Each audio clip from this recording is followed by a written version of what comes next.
Yes, people. We are back live. We are back live on the Sarcasm City TV YouTube for another Sarcasm City TV special. For those that haven't seen the Sarcasm City TV specials before, it's where I sit down one on one with the biggest and best content creators in the game. It's all about giving content creators, for me, their flowers. From a selfish perspective, I get to sit down with people I'm fans of and I'm blessed enough to work with, because I always say this, and it's the start of every special that we've done so far. People always want to wait till people are no longer here and passed away to tell people how great they are and how great their content was. And it's like, no, give people their flowers whilst they can still smell them. And that's what I'm all about on these shows. Big up to everyone who's dropped feedback in regards to these specials. Troops, Lewis, Lee Gunner, Matisse, epic. Salute to all of them. Absolutely epic. And this person here, I got to bring on first and foremost. I spoke a lot about people kicking down doors and being the first wave or the second wave. So whether it's the first wave with fan cams, the founding content creators of this space, or it's the second wave and the second class that includes Matisse that has kicked down doors. First and foremost, what this man has done is kick down doors for international fans. I like showing international content creators that you don't have to be in the UK to be talking about the Premier League. Secondly, what he's also dispelled is that that international fans don't care. You talk a lot about getting the club. No, international fans get the club, and not only he symbolizes that 110% because he bleeds Liverpool through and through. Like, he is as passionate as any Scouser that I've met in regards to the club. And when it comes to this content creator thing, when some people are just stars, never a dull moment with him on stream. Never, ever a dull moment with him on stream. One thing you can never call this man is boring. Never, ever. Whether I agree with him, whether I disagree with him, that's why you see him doing great things on his channel, north of 20K, which is exceptional for him as well. In particular, like I said, international fans. Also gives his platform to many other content creators, including myself, A-Listers, which is a very, very popular show. The other show I'm not going to try a name because I know he'll curse me out because I'll get the name wrong, but you lot know the show I'm talking about. But you got A-Listers and the other show that is on there as well. And fortunately enough, for me and him, and I hope, again, for once and for all, this dispels any myth that me and him have beef or genuinely don't like each other. No, we are like brothers. If you anyone here who's got a brother or anyone here who has friends and they argue on a regular basis, that is me and him. And one thing I have to do and commend him is it's like kind of like in boxing where they say certain rivalries brought out the best in people, or certain rivalries is what they're meant for. And I have to say the success of Battle of the North, a lot of it goes down to him. Matisse was on here, and I got to big up Matisse every time, and Daps. But I think people seeing a different side, and the chemistry just worked. And I don't think I have all the success I've had so far without him being a content creator. I don't think without working with him, I don't think Battle of the North has that much success without it. And then I don't think I've already said this, I don't think I get onto the Back Again podcast without him because of the chemistry that we have. And again, let me just dispel this myth that we have any beef. Like, legit, we don't. But like I said, super entertaining content creator. Never, ever, ever, I can't clarify this enough, a dull moment with him on stream. And I'm blessed, you know what I'm saying, to call him my bro. We are family, don't get him mistaken. And his channel, he's going to keep ascending in this space as well. So I got a welcome to the stream. Man like Don Hassam is in the building. Yes, Hassam, what are you telling me? I have to say, this is the best intro I've ever got in my whole life. So I appreciate it. Flawless. This was... You definitely delivered on the introduction. I'm very humbled by the kind words. You're the last person I expect us to say this about me publicly, honestly. You're such a dick. This guy. That was a great intro. Can we have W's in the chat for that intro? Because that was an incredible intro. Love. I could go on mad tangents just based on the intro you just gave there about international fans, about the community, about YouTube. I know we're going to get into all those details. So big up to Sarcasm City TV. Big up to you guys. I've actually been in the comment section for these specials. Flawless has seen as well. I've really enjoyed them. So make sure you guys are liking, make sure you guys are subscribing, share this video everywhere. And I want to second Flawless before we even get to this. If you still think that me and him hate each other, you are a fraud at this point, because we cannot dispel this myth any further. I am on the Sarcasm City TV specials. We cannot hate each other, guys. Wake up, wake up. We cannot hate each other. you know. So Facts. khalas, from now on, you know, you realize it's just on stream disagreements and stuff like that. And listen, the battle of the north brought out the side of me I didn't think I had, bro. You know what it is, bro? I was ready for this guy every day. He was ready for me every day. You know, I'm not gonna, you know, go crazy arrogant because, you know, we're like both me and Flawless are like smaller content creators compared to others. I'm not gonna say we're Messi and Ronaldo. We brought the best out of each other, but it's kind of No. like that in the same We concept, you we know. we we kind of like we're not Messi and Ronaldo, but we're like the second wave. Like we're a part of that rivalry. The Salah and fact Hazard type Yeah, thing. That's it's what, like yeah. when I think was it on your channel. Shout out to TJ and shout out to Jacob. And someone said they're like the international Flawless and Hassam. And I was like, that's testament to mine and your quote unquote rivalry. And use Yep. that word loosely, people, when we say rivalry, is literally on screen football debates. That's it. Let me just clarify that. And this is the second time Hassam's done a special on here. So check out the playlist because he's done a previous special before. So again, I know there's new people catching up with the special series as well, but make sure you check that one out after this one. But now I meant that 100%. Because like I said, people seeing a different side to me. They like the chemistry. So like I say, from Battle of the North now to Back Again, which is a show I say all the time, people ask me about every day. And finally, and we got all three members of the Back Again podcast on the series as well. We had Troops, Lewis, and now Hassam is here as well, people. And Hassam is testament to a big part of the success of that show. 100%. As of course his Troops, as of course is Lewis as well. But yeah, man, big up everyone in the chat. Please make sure you run up the likes, hit the like button on the video. Please share across all the socials and subscribe to the channel Sarcasm City TV. And make sure you subscribe to Hassam's channel. This is football. The link is in the title. Big up to Taza here who says Hassam putting on for us international fans and Muslim fans. And that's why I stated that multiple times in the intro, because I despise that when people try and say, oh, why have you got international fans on? Or international fans don't know as much, or international fans don't care. Foolishness. Crazy part is, I've said this before, most international fans I've met are much more knowledgeable and have less of their emotions in their opinions when it comes to their football clubs. In particular, United fans. I've said this. Never met United fans that talk with emotion about the club. Like, no, let's talk football. But yeah, big up to everyone that is locked in. I see all of you lot as well. I see everyone in the chat, man. All the regulars, all the new people clearly enjoying the specials. Love it, man. Salute to each and every one of you lot. But before we get into all things Liverpool currently, obviously chasing the Premier League, chasing the Europa League, Carabao Cup, Klopp's swan song, who will be the next manager. We're going in a time machine, Hassam. I want you to go back all the way to the beginning of your content creator journey, how you started, when you decided to start, key people you met along the way, key moments, etc. The floor is yours. You know, I feel like the COVID situation that happened 3 years ago, because I started 3 years ago, March 2021 is when So I was 2021. Jeez, 2021. yes, Okay. I didn't know 2021 that. is when I first started my channel. So that was the time when everything started. And you know, during that time, I felt like there was just such a influx of football channels and people who want to talk football and people who want to, you know, do it because I feel like, you know, what happened in during COVID just brought out a different side of people where people like, okay, maybe I need to do something different on the side, you know, with people losing their jobs and stuff like that. For me, it wasn't quite the similar situation because for the people who don't know, you get me, you want the real backstory, let's give it the backstory. I'm a chemical engineer, so I've got a Talk about degree. You know, I was someone before this, you get me. So I had a chemical engineering degree. In the job that I had just before making a YouTube channel, I actually got 4 promotions in the period of like a year and a half, or almost 2 years. So I was going, you know, I was responsible before I quit to do this full time.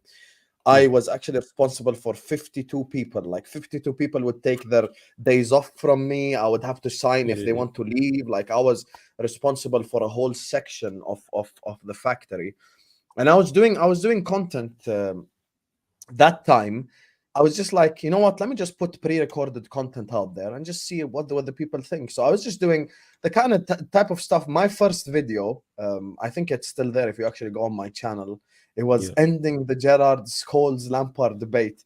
And whenever I feel like, you know, sometimes you have to give your own self flowers. There's something you said in the intro, which is very true. sometimes you don't give people the respects until they're gone, until someone like disappears. Like if Facts. Hussam, you know, I'll say this right now. This is the reality of this is the reality of life in general, not just Talk about content. it. If you delete Sarcasm City TV tomorrow, or actually never mind delete, if you just leave it and you just Yeah. don't make content for the next 2 months, or I leave This Is Football and just don't make content for the next 2 months, people go like, man, where's Hussam? I miss Hussam. Yes. Hussam was incredible. Where's Flawless? Mhm. I miss Flawless. He was incredible. And I feel like while we're here, you know, most people kind of, you know, maybe just don't feel it. But when you're not there for even a little bit of time, people are like, yo, I miss the content, I miss the stuff. So for me, Talk about I was doing content pre-recorded at the start. I go to my first video and I was battle rapping in the first video. I was not doing content. My first pre-recorded that. If you go to the ending, the Gerard Lampard Scholes debate video, bro, I'm battle rapping. I'm speaking so fast. It's like an Eminem video. I'm like, I didn't even breathe. I don't think I breathed for 12 minutes of that video. I just put it out there. I just it. started my Twitter at the time as well. And look, I'm, you know, the guy mentioned it in the chat already. Shout out to Murtaza. You know, I'm Muslim. Obviously, I Shout believe out in to God. you. I feel like sometimes, shout out troops, the stars do align and stuff just happens at the right time. Mhm. March 2021, April 2021 is when I first started. That's when Spaces first dropped. That's when, you know, as soon as I got my YouTube thing going, Spaces first dropped.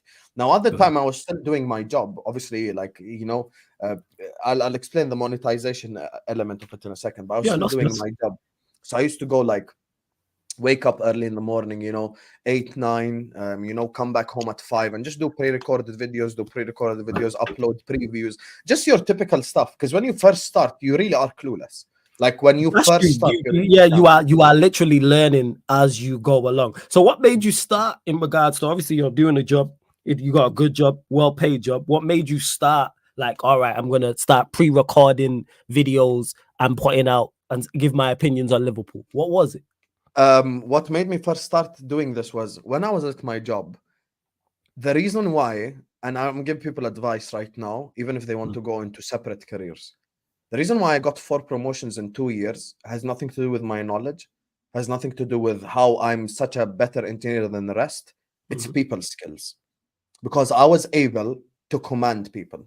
In the factories in Jordan, the workers on the line, someone, his uncle is a drug dealer.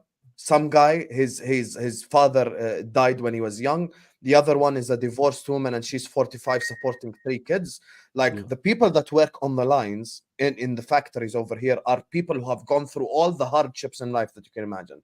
Well, some guy, his brother is in prison, blah blah blah, so they have no, you know, they're not gonna respect anyone.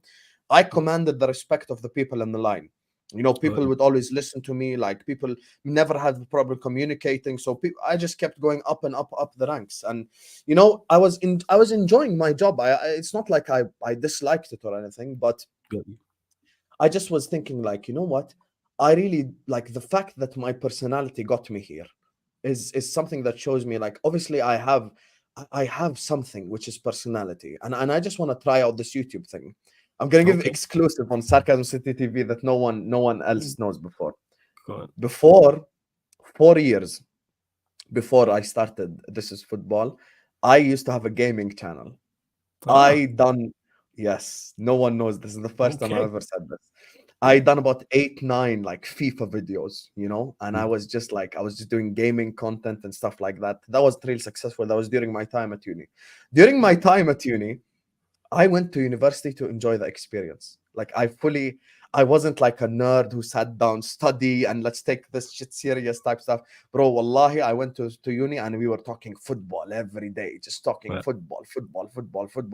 Bro, I would be sat there with a cup of coffee and cigarettes in the middle of the chemical engineering department, just talking to the Madrid fan and the Liverpool fan and all this. So I'm very passionate about the sport. I love football as a sport. I played it and I watch it intensely. Like I love the sport. So I was like, you know what, let me actually, maybe gaming isn't my thing, let me just go do, you know, Got just you. go do football content and try it out. And you know, that's when I first started, that's when Spaces dropped as well, so that kind of caught up to Right. it. Good, the good thing about Yes. Spaces is you don't need video, you don't need Mm, anything. I used yeah. to host Spaces while I was at work. So I'd be Ah, in my office and mm. I'd have the space on, and we would be speaking every day about football. And I'd be growing the people from Twitter, more and more people following, more and more people following, more and more people following me on Twitter. And I kept, obviously, at the start, Flawless knows this, you're just plugging your videos everywhere. Every Yes, group fact. chat you're in, everything you're in is just like, hey guys, I'm doing this, I'm doing that, I'm doing this, I'm doing that, And I spoke about my personality and how I feel like I connect with people more. That's when I literally just did 1 month pre-recorded, and it got Got me you. about 4 watch hours. For the people who Mm. don't know, you need 4,000 hours for You do need watch four, hours five for as much hours, monetization. yeah. Yeah, I got 4 watch hours in the first month from my pre-recorded video, and like 2 of them was me just spam watching my own channel on a different phone, so it counts towards the watch hour. Smart you man, you know. gotta do these things. These are the real hustle and the real grind, 100%, without doubt. So after that, I was like, okay, so let's do the math here. So by the time I got monetized, I'm gonna need 1,000 months. So like, Yeah, okay, obviously the gonna strategy do. isn't working. And let me just say this right now, before I even go into my thing. This is my Yeah, problem with a lot of people, and you see talking this about. on YouTube. When your strategy isn't working, change it. Change the strategy. Change what you're doing. If you're Yeah, doing something consistently and it's not working, and it's obviously not working, switch it up, change it, yes, do something different. And that's when the mm, live stream started. Um, got you. and at the start, there are people, if I say their names, none of you would know them. The OGs only know them, the people who used to watch me back then. Mm, Casper, Dali, okay, Labil, Manny, all four United fans, by the way. shout out to them. Shout out to them. We used to do streams at the start, live streams, and I Yeah. used to get so gassed when I had 7 live viewers. I was like, because Been just there. went from Been so there. I just went from 4 watch hours to like 7 watching me in the same stream. I'm like, 7 are watching me on the same exact stream. Like, I made it. And this is what I used to do, right? I'm gonna give you an example from this current chat. I'm like, big up to Sheik who says this is what I do right now. Big up to Nartby who says Gareth Southgate. Big up to the football club who says, yeah, the boys. Big up to Taylor who says, wow, no. I used to read every single comment just to keep everyone as engaged as possible. Yeah, First month, 400 watch hours. I'm like, okay, you're hello, onto here we something. go. You're Where onto is this something. been? You get me? So that's when I just completely said, you know what, pre-recorded videos, you can shove it where the sun don't shine. I'm gonna just go live from now on. Live, live, Yeah, live, live, live every day. And that's kind of how it started. Those that's were the good crazy. days. Good old Yeah, days. there is. Big up to everyone in the chat. I see you lot. Before Hassam continues, run up the like. There's over 120 people in here. I don't know how many likes we're on. Let me double check now. We're at 50, 63 likes. Get us up to 100 likes. Like check 1212. Make sure you subscribe to the channel, Sarcasm City TV. And also make sure you subscribe to Hassam's channel. This is football. The link is in the title. So you started live streaming, gassed over the Yes. 7 viewers, been there. I love the fact that a lot So of content gassed. creators we've been on there So said gassed. this. I've been super So gassed. Oh, 2 people watch. Yeah. And obviously you're running Twitter spaces at this point. So once you then yes. seen, even though it's not big success to the masses, to you, you're looking at it going, we're onto something here. So is that when you was like, Yes. okay, I'm gonna double down and carry on making live streams? 100%. And this is where everything changed for me. Everything just Okay. step by step kept changing and changing and changing. And I'm gonna give people another thing. This is another pro life tip. When I first started, my setup was an Android phone. I've got it right here. This was the Android phone I set up with on a stack of books. It was a stack of Awesome. books, literally stack of books like this. And I used to just auto rotate the phone. And so the phone doesn't fall. The 3 books on top were 3 small books. All these ones were like AP biology, AP chemistry, AS chemistry, like all these fat ass 1,500 page books. And then the top 3 were like 3 small short story ones where I just done this. And I literally recorded at the start on Google Chrome on auto rotate from my phone. Like I Yeah. set up StreamYard from my phone. And because I didn't want to pay for StreamYard either, you get me now, alhamdulillah, I pay for StreamYard. Before I didn't want to pay for StreamYard, I set up 4 accounts, all linked to my YouTube channel, so I would have the 23 hours, you know. I like that hustle, man. Smart. We laughing, but that's very smart. So I had 4 accounts linked to my StreamYard to my YouTube, and I would just have 20 hours on each. And you'd get an email like there's like you're almost running out of hours. I'd be like, oh shit, let me log into this other account and do this thing. So in that time, the Euros came. Many people don't know. My first bold bet was if England win the Euros, I shave my head off. That is when, by the way, I started doing mad streams. Watch along after watch along after watch along after watch along. England this, Italy this, France this, Spain this. I just done watch alongs. This was pre-monetization. So I was just doing watch alongs, and once again the watch hours kept getting more. So we went like from 4 to 40 to 400 to 600, 700, 800. So I was building step by step. And during the summer, that specific summer, obviously I was still working at the time, and it was just like stuff with like transfers and stuff with shit like this. And the videos that I done, the live videos, I kept gaining subscribers, but I never made it to a bigger channel. And I say this right now, it is easier right now. And I know Flawless knows this for a fact as well. It's easier right now to get monetized than any time ever before.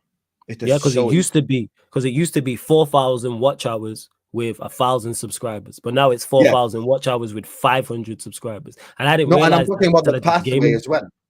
All you have to do now is what?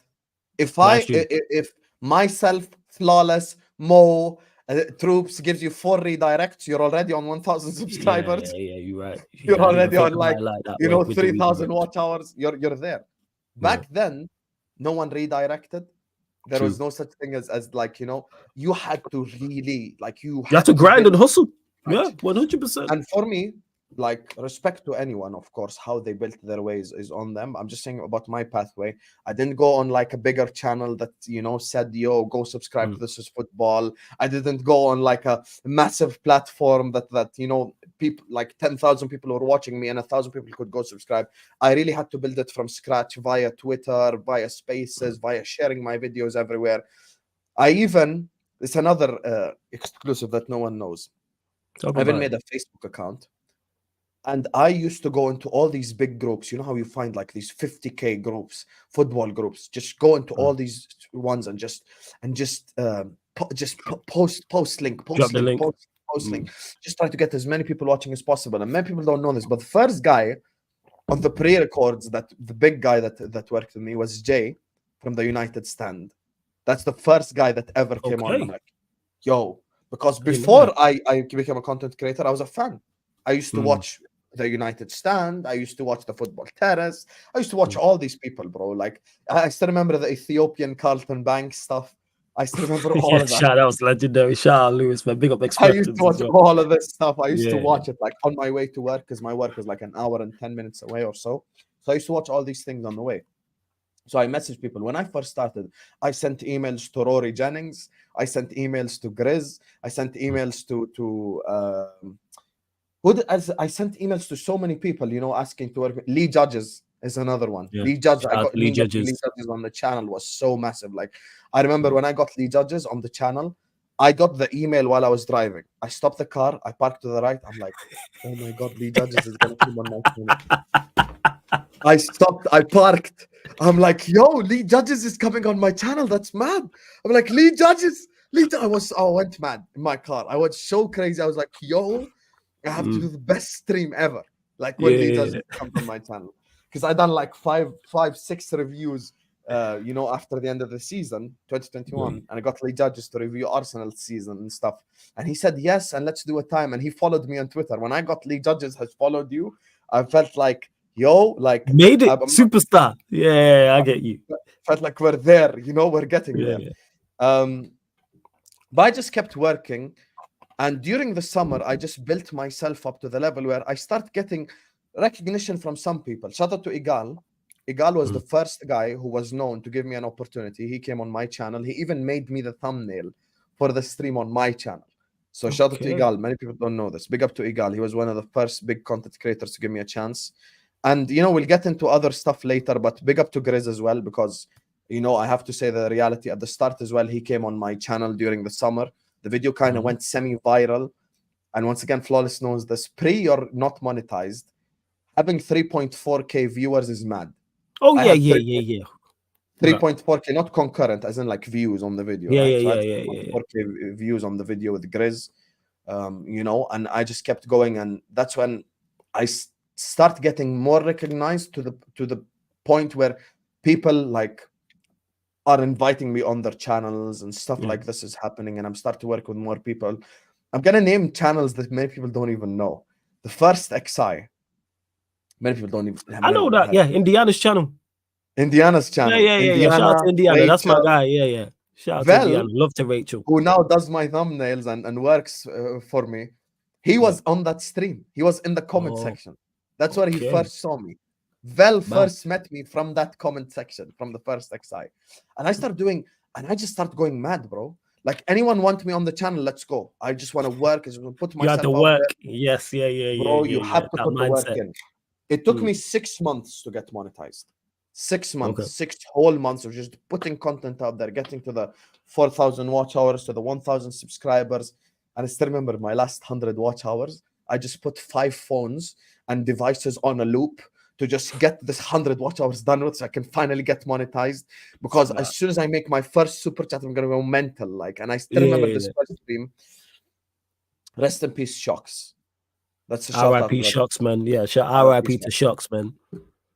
My first monetized stream was with Shocks.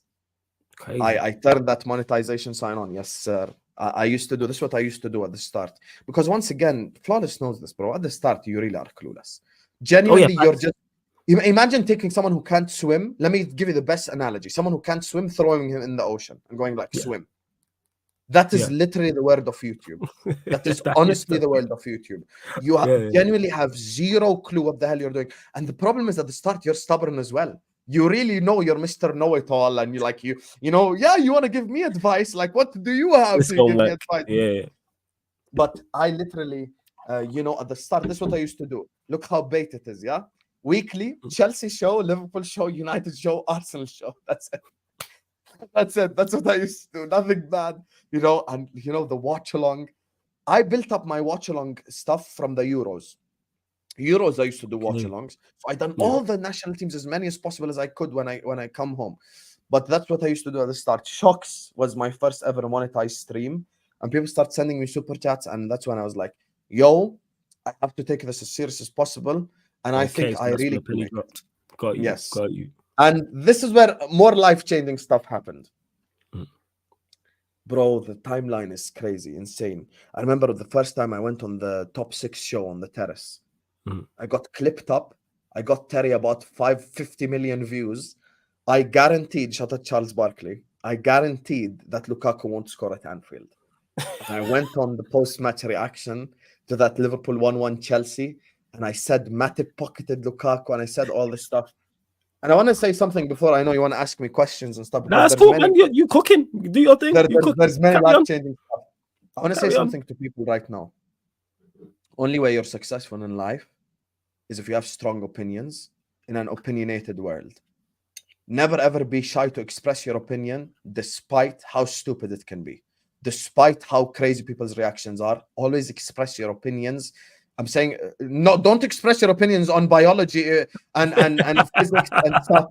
I'm not saying express on that, you know. I'm not saying, you know, if you have no idea about medicine, don't tell me why. Don't talk about medicine. Don't tell me none of that, you know. Don't talk about like medicine if you failed biology in high school. You get me? I'm talking about like in something that you're trying to be a content creator, express your opinion. If you want to be a chef and you put out TikTok videos of you cooking, and if you think kebabs are overrated, say it as an example.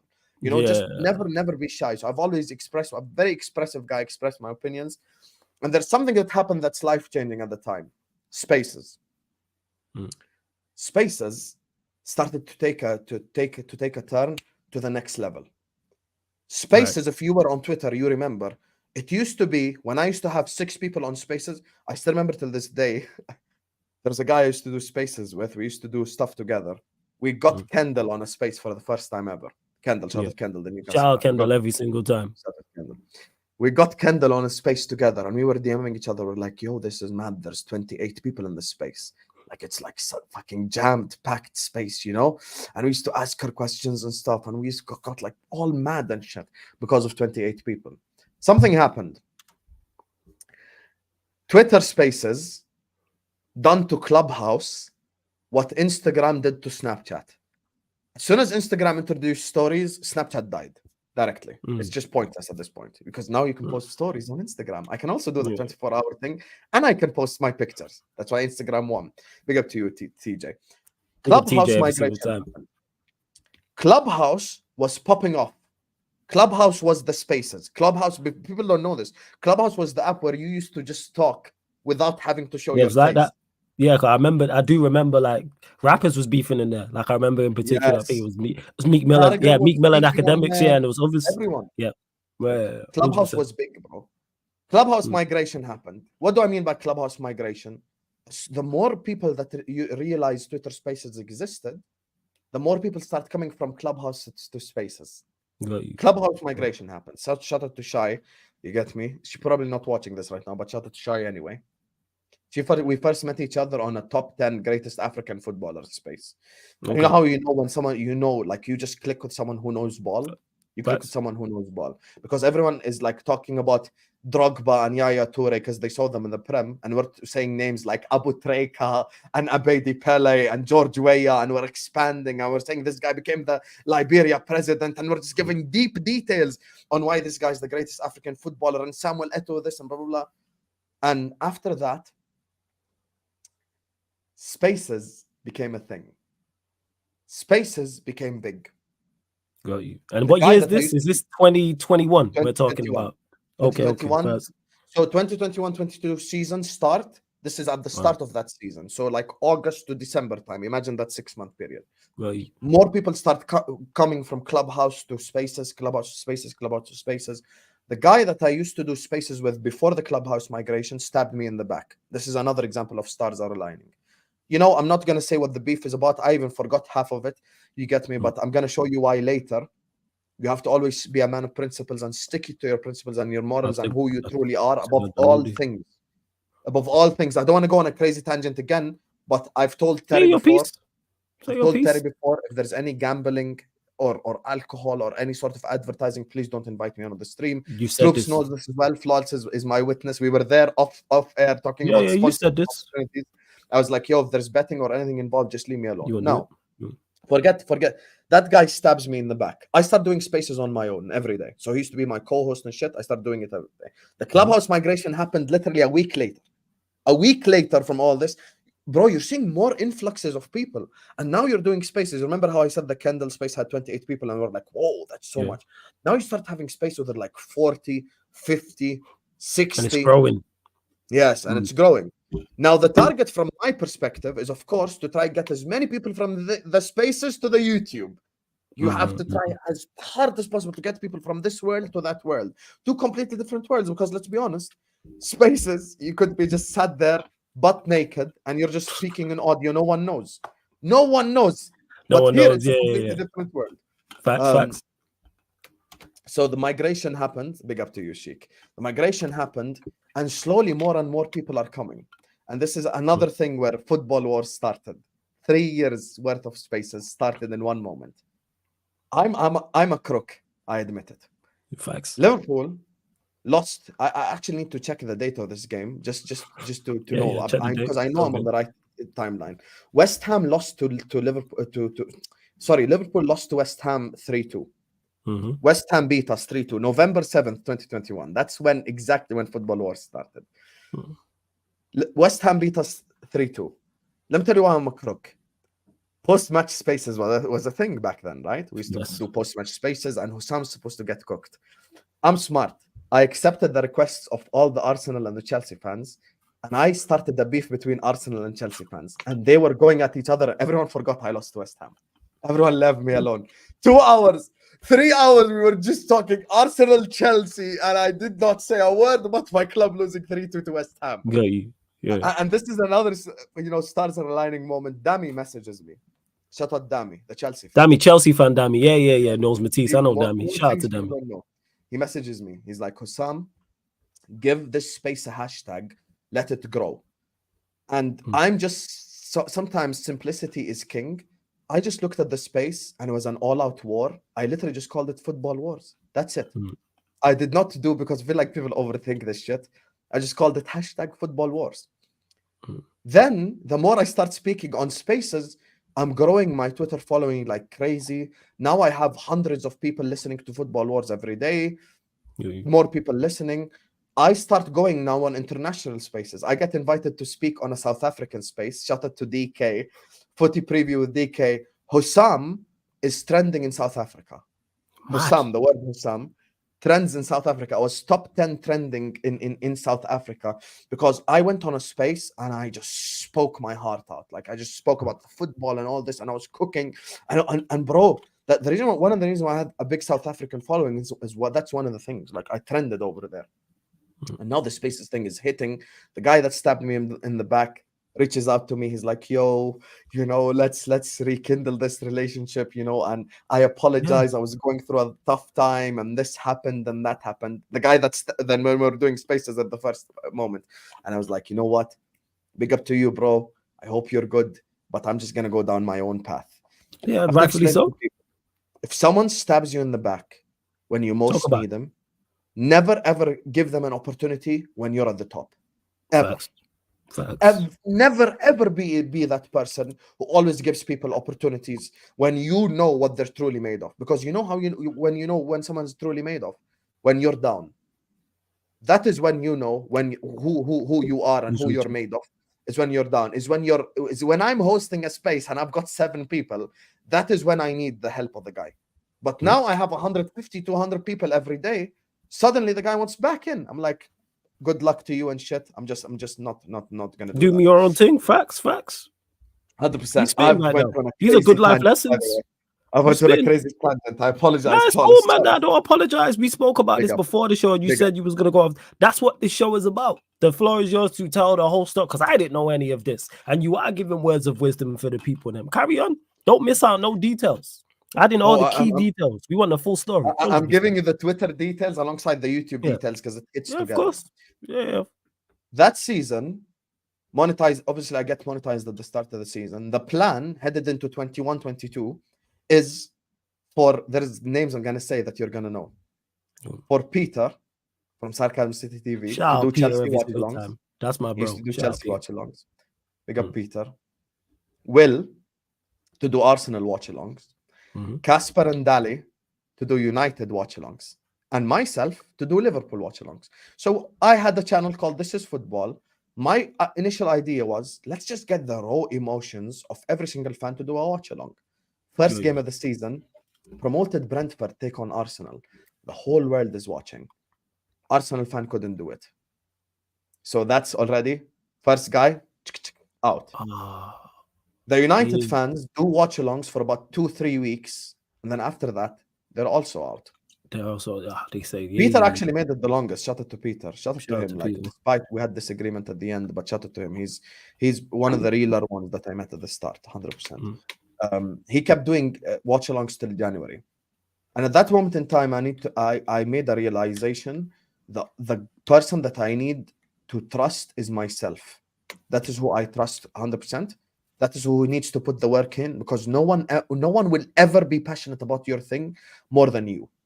And I want to give genuinely right now from the bottom of my heart advice to people who want to make it in this world.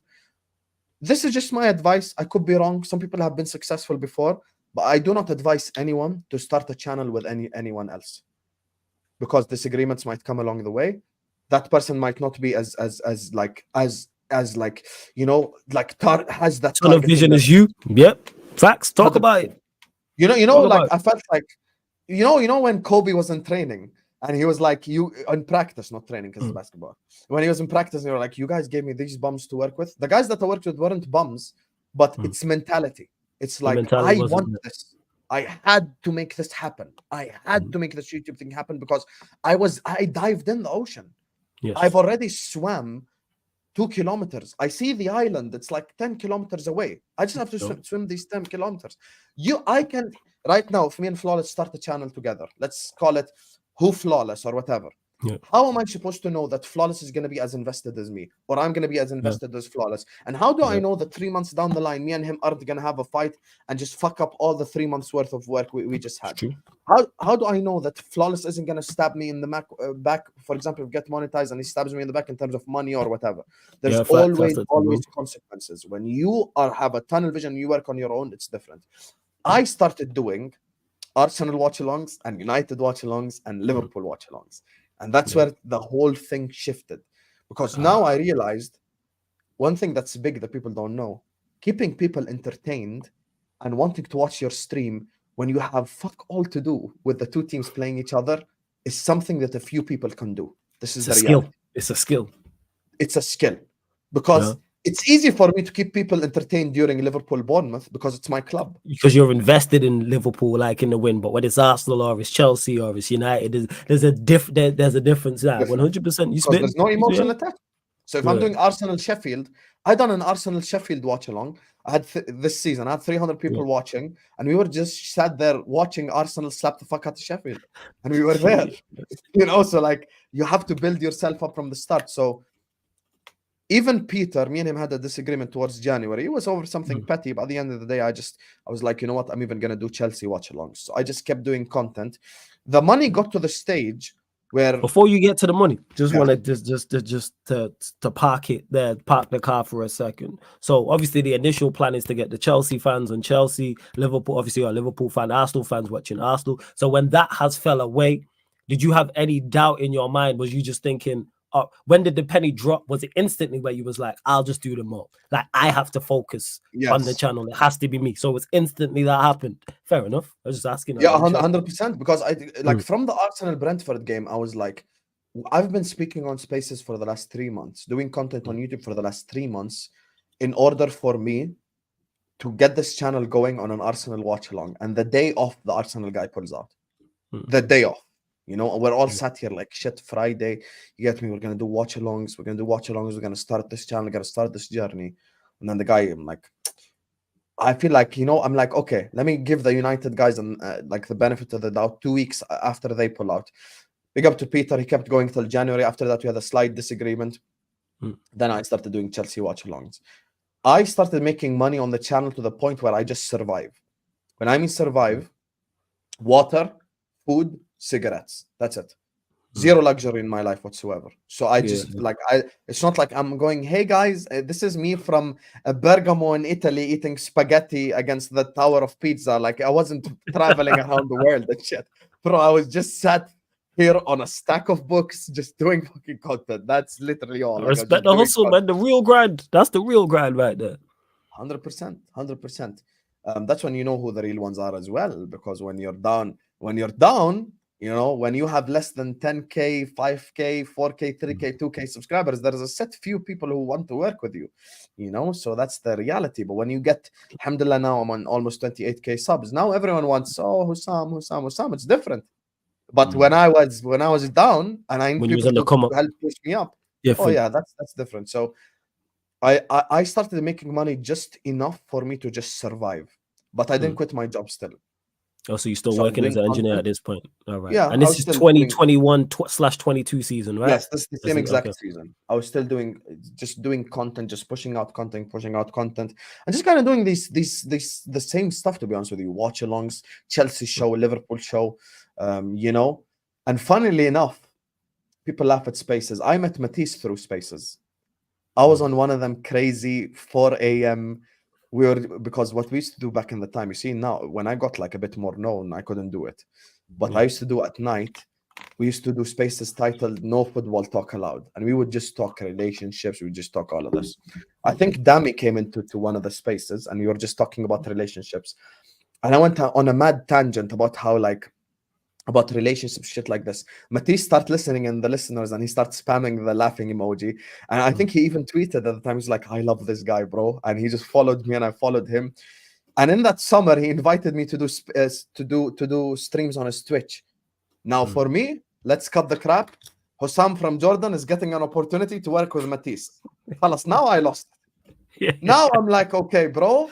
Okay, obviously we could do this. Like, obviously... Like now I'm swimming in the ocean. Now there's a raft. At least I have the now you thing got that now you got keeps them down. assistance. Now you Yeah, got exactly. assistance. I'm like, Yeah, yeah, oh, yeah. Batista, and I invite Batista on my channel to a stream, and I have to shout out till this very second, the absolute realest content creator I've worked with is Carefree Lewis G. On 1,000,000%, that guy will support you when you are a nobody. I have to say this right now, and I have to give Lewis his flowers. Lewis will Ditto. support you if you are a guy with 5 subscribers and shit. He Yeah. doesn't give a fuck. He will help you and he will support you.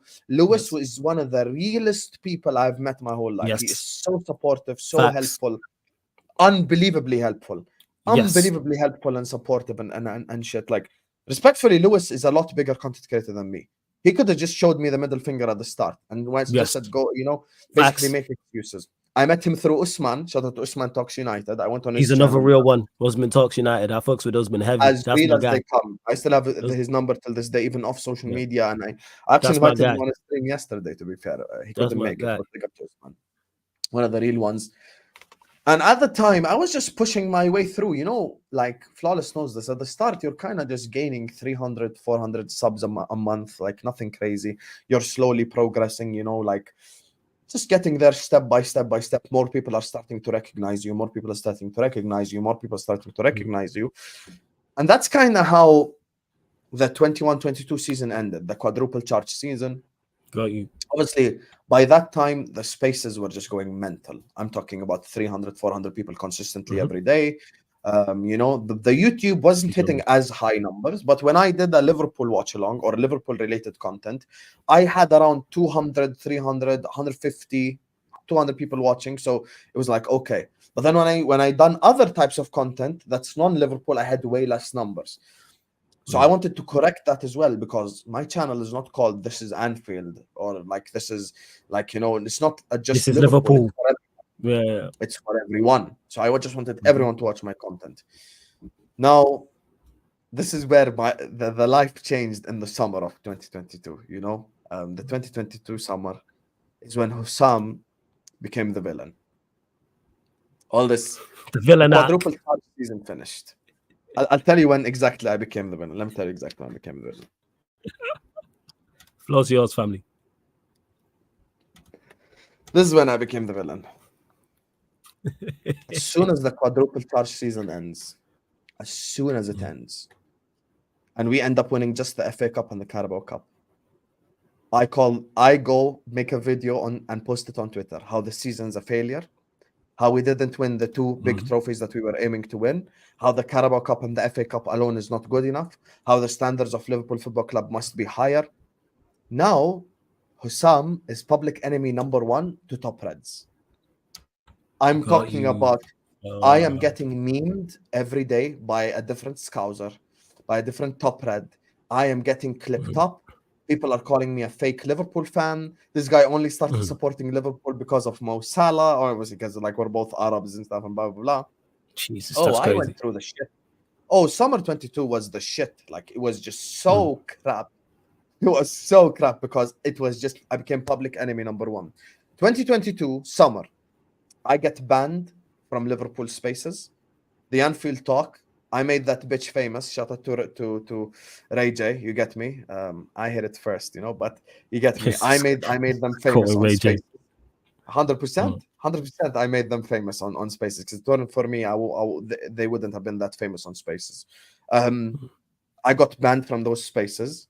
I got indirected and called out by multiple different content creators. You know, I don't want to mention names. I don't want to say any of that. But like, I got called out by multiple people. Most people in the chat already know, but I got called out by multiple people. And it got to the stage where I would just be sat there. Shout out Tyler Jones, who's in the chat right now, watching all the way from Australia. He'd DM me. He'd be like, Hussam, go to Saeed's stream, minute 43:66. And it wasn't Saeed, by the way. It was like people he had on the stream. It was like, oh, this guy is saying this and this about you. And it would be so bait and obvious that it's me. It'd be blatantly you. Okay, right, got you. Imagine Flawless says, I hate pineapples. And then I go live and I say, fuck everyone who says I hate pineapples. I'm talking about so blatant. Yeah. Verbatim copy what I said and say this is what's wrong and all this. You know, oh, this guy's a fake Liverpool fan. He's being negative for views. He's doing this for views. He's not a real Liverpool fan and blah blah blah. I went to war. I had a villain arc change. I had all the rivals on my side agreeing with me, fighting with me against my own fan base. Because that summer, what was the thing? We just went off a quadruple charge, right? Mm. I was banging the drum about how Liverpool need to sign a midfielder every day. Ask Andrew, he was there. He just said it. Sam's right about Stephen said it was about the summer. Yeah, about I just held the drum, bang, midfielder. I used to say it every fucking day of my life. I spent talking about how Liverpool need a fucking midfielder and how this season is gonna be a failure. I didn't want Darwin Núñez at the start. That was another reason why the top Reds hated me. I didn't like any of the summer signings. I thought I gave the summer transfer window a 2, and they're like, "Oh, you're so harsh, Hussam," and blah blah blah, all this shit. And that season, last season, the crap seasons where I popped off. That's where Talk about it. The lift off. And the funny part is, you know why you should always stick by your opinions, right or wrong? 2 months later, all the people who banned me from their streams and banned me from their channels and banned people from coming to work with me and banned me from their spaces and banned me from their pages, all these people said the same exact shit that I said just 2 months later. Word for word, verbatim. Oh, how Liverpool's transfer window was a failure, how we won't challenge for the league. Everyone's giving me the kumbaya story about how, we're going to challenge and we're going to win and we're going to go back to back. And, we've done this and we've done that. Yeah, none of them apologized. It's crazy how people now, as soon as you get an opinion wrong, Hussam, let your apologies space out about Endo. Brother, shove this apology where the sun don't shine. Where was your apology last season, all of last season? Yeah. So last season starts and people are coming to watch me because, listen, I'm not a big guy or anything, but people were coming to watch the shit that I was putting out from a Liverpool perspective because they finally found someone. You can ask Sal, Tyler Jones, all the Liverpool fans I see in my chat always. They wanted to watch me because it was like such a breath of fresh air that finally someone is actually saying what the fuck they feel and saying it as it is. Because I'll be honest with you, there is no one in the Liverpool content creator sphere like me in terms of like just passionate and emotional and just raw, just saying it as it is post game and shit like this. And I was just going in. I think Kopish, shout out Kopish, best for me, pound for pound. Big up to Kopish. I fucks with Kopish. All 3 of those individuals, man. Drifty, Carl, all of them, man. 100%. Big up. Pound for pound, I think 100%. Best Liverpool channel. I got called out by Redman TV. I got called out by the Anfield Rap. Before we get to that, hold that thought on getting called by the Anfield Rap and Redmen TV. You lot, first and foremost, are you not entertained? First and foremost. Secondly, there's over 200 people here. Run up the likes. Exactly like the legend says in the chat. See, man, we got legends pulling up in the chat right there. Shout out to Rants. Run up the likes, people. Like, check. Big up, Rants. Can I just say something about Rants before you? Yeah, of course. Yeah, let me tell you a crazy story. I am just Hussam from Jordan, going to work every day, watching Rants, watching Expressions, watching Troops, watching all these people. Rants knew who I was 2 weeks ago. And I was like, yo, I've actually went full circle. I work with Troops. Expressions used to follow me on Twitter before I deactivated. Shout out Expressions. Yeah. I work with Terry on the terrace. I worked with Matisse, and I literally have his number. I can bring him on my channel. And shout out to Hajj. Hajj wanted to do a stream with myself and Rants and Saeed and stuff. And he told me, just like Rants asked him who's coming on, and he told him, like, Hajj told Rants it's Hussam, and Rants was like, oh, the Liverpool guy. So I'm like, yo, Rants knows me. Like, that's mad. Yeah. I'm Hussam from Jordan, bro. I'm from halfway across the globe. Bro, I used to watch all these people. And Rants knows me. I'm like, yo, like, this is insane. This is actually insane. And before I go back to the callbacks and the villain, guys, as Flawless says, Hussam's going on mad tangents. Guys, like the video. The video, you frauds. And hit and subscribe. Shout out to all the super chatters. I'm sure we're gonna We're gonna address get them to some all. of the super chats. Yeah, I'm gonna get to them Yeah, now in a go second. on. But run up the likes, like Rad said here. Make sure you subscribe to the channel and subscribe to Hassam's channel as well. We're at how many likes are we at? We are at 116 likes. There's over 200, 134. Sorry. Let's get up to 190 people. Like check 1212. Hit the subscribe button as well. Road to 11k here. The 10K party is Saturday, 10 p.m. UK time as well, people. Let me get to some of these.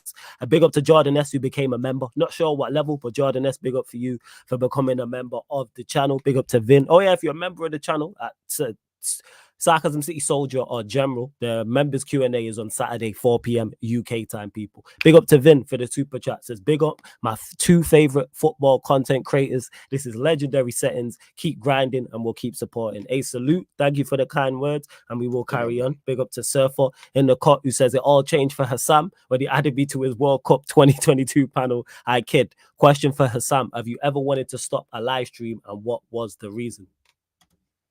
I mean, the only times that I stopped a live and listen, I don't want to keep tooting the horn that you're a real one and all this shit. I was doing my Lavia and Caicedo rant, and the reason why I had to I literally stopped the stream. Go to that stream. It's the most watched stream on my channel. Go watch it. Yeah. I stopped that stream because my mom couldn't get the car out the garage, and I had to go. I paused. 3,500 people. I hit my maximum concurrent viewers on YouTube. And I fucking stopped it to take the car out the fucking garage, bro. Because my mom was about to hit it to the wall. But I'm like, you know what? Shout out to Mumsy, man. Love that. Mama come first. Yeah, always. Mum's first. You have Man. to be there Facts. for your mom. You get it's like, wait, guys, I have to go help Nah, my mom. facts. I went, I helped my mom, and I came. But facts. have I ever 100%. wanted to stop a live stream? To be honest, no. To be honest, no. I like, unless there's an emergency or something like that, God forbid, I don't think I would ever want to stop a live stream, If I start, I commit. Brother, if I finish the Arsenal-Sheffield game, I'm going to fucking finish what I committed to, respectfully. I done Arsenal-Sheffield, they were like 5-0 up within 3 minutes, bro. I'm like, yo, I'm still doing this shit. I'm still doing this shit. Been there, man, with certain live streams, and you're just like, oh, but once you commit, you commit. Big up to the football club who says, for the boys keeping it real, big up, lads. A big up to you, much appreciated. C24 always in the chat says, Flawless back again with the heavy hitters. Big up Hassam and Flawless, one of the few Liverpool fans who holds his club accountable. Shame he's not over Caicedo with the laughing emojis. Big up to C24. C24, if Caicedo's future wife cheats on him choosing Chelsea is still the worst decision he's made in his whole life. Big up to South _Paul. He says, big up Hassam, Habibi, you the real G. Your story is amazing. Keep it up. We like your content. If you have a chance to come to the USA, your stay is on me. Big up to you, South _Paul, man. Big up for the super chats as well. So like I said, run up the likes, subscribe, all that good stuff as well. Large up to rants each and every time. So yeah, your story, you're saying now you're being called out by Redman now the TV. villain arc. Redman TV is calling you out. Other platforms are calling you out. Talk about it, fam. Bro, I'm getting like Redman TV. Like, do you understand the fucking OGs of like YouTube? They started this football content creator shit, and they called me out, bro. Like, they called me out. Big up to Chris Pajak. He actually followed me after we had a conversation. He called me out. He's like, yeah, I think his name is Hussam or whatever, the guy on Spaces who says this and says that and blah blah blah. What happened that season showed me that I should always stick to my opinions, wrong or right, and live with the consequences on this football YouTube thing. That whole midfielder shit that I just told you about. 2 months later, bro, everyone was just saying the same shit that I'm saying. Oh, we should have signed players in the summer. We should have done this. We should have done that. And how like we didn't, do enough in the summer. I'm like, bro, you guys banned me and you guys called me out and you guys called me negative for views and you said all this shit just to say what I'm saying now. That's when I pop off, because the people, I have to shout at the people. Someone like Southpaw saying your stay in the US on me, that is something you cannot buy. You cannot buy the love of the people. You cannot fake the love of the people. You cannot fake the support of the people. I know for a fact, alhamdulillah, I could go to Malaysia, Australia, India, Pakistan, Nigeria, Ghana, USA, UK, Canada, all over the world, and I'd have people to make that offer. I have people who watch me from Colombia. Like I'm doing this from this in front of this green wall right here with, you get me, with a microphone now and a camera, because we upgraded, you get me, with a microphone and a camera and a Oh, it's laptop. only right we get the upgrades. Only right. Still a piece of shit laptop, but we upgraded, you get me, instead of us doing it on the phone. That summer actually is when I changed it up. That's when I got the laptop, and that's when I got the microphone, and that's when I got the camera as well, and I kind of set up a whole different stuff. And people start like actually wanting to listen to what I have to say about Liverpool Football Club, because I feel like Liverpool fans, and I put myself in their shoes as a viewer, they had enough of just the toxic positive BS, of the sub stories, of the oh my god, we, you know, and we The did boys this gave and we did everything. that. Yes, and like how our one is just better than everyone else and all this shit. And they just wanted to listen to someone who says it as it is. And that's when I popped off that season. I was getting like, bro, like on the watch alongs, bro, it was like 800, 900 people. On the match reactions, the same. People were just coming to watch the stuff that I have to say. And that's when my channel really took off. And I was getting almost 1,000 subscribers a month. And it was going in a way where, you know, I had to live with the consequences of rivals laughing at me for my team, like sucking, essentially, you know, pause, but Troops is not here, but you know, it is what it is. Shout out Troops every time. He'd be in the background lurking. Oh, Paul, why didn't you pause that, blood? Hold that, Troops. Anyway, zero Champions League having fraud. Yeah, Jadon Sancho, you know, you should ask Dortmund for permission to record now that you're there. Anyway, Shout out Troops every time. shout out Troops. So, you know, people keep watching the stuff I have to put out. And Spaces at the time, now we're doing mad numbers on Spaces. Now Football Wars has become everyone's fucking go-to space. That's where I meet Hamza. Shout out Professor Hamza. You get me? That's where I meet so many people. I brought so many people from Twitter Spaces to YouTube, man. Like so many people. So many people I first met over there. Ahmed, the United fan, all of that. Bro, so many people. So many people from Spaces I took to the YouTube world. You get me? And that's actually, funnily enough, aka where Hussam met Flawless for the first time. You know, Battle of the North started. This is what happened. This is how Battle of the North started. Yeah. So let's get to that. What was the conversation? Because obviously you and Matisse have been working on the Twitch, so you're still live streaming on the Twitch during all this entire period. So what was the conversation like with Matisse in regards to Battle of the North? Like, was he the first person he approached? Did he give you any know-how on did he ask your advice on who to get, or was he just like, all right, these are the two people we're going to be working with, etc.? Tell us the full story. Yeah, his idea was basically the Battle of the North. The idea was as follows. He wanted to get a United fan, a City fan, and a Liverpool fan, basically the North, you know, like Manchester and Liverpool, and just like basically talk about these three clubs specifically, you know. And his idea was as follows. I think he used to do Love Island watch-alongs with Daps, I think. Yes.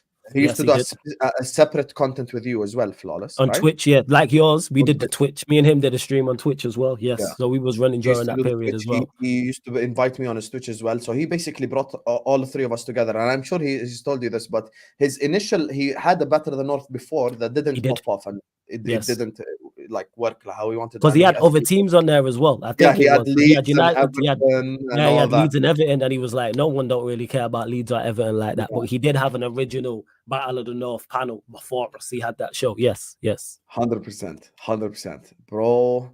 That show first doing, before I even get to that first show right there, that season, I felt like everything just changed for me, because you know when you get like, okay, you know, you as a content creator, you build a base number in your mind.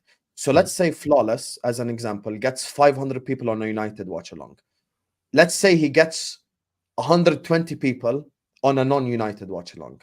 A year later, he gets 800 people on a United watch along, but he gets 300 people on a non-United watch along.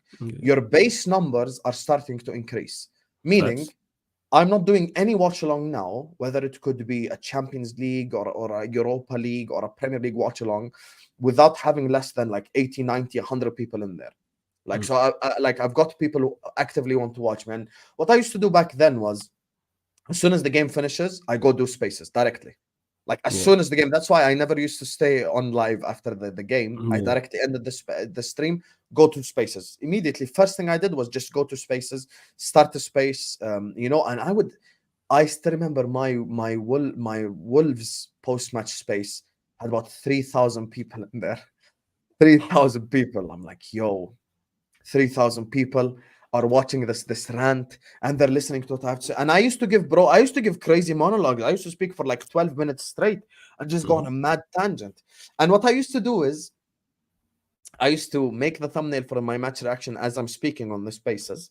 I used to go like, guys, I'm gonna go just speak the truth on YouTube and all this. Guys, come catch me like, you know, an hour later. And I would like share the tweet to the space and I'd tell everyone go retweet it and you know, let's get more people going. And that's, you know, more and more people come subscribe to This Is Football.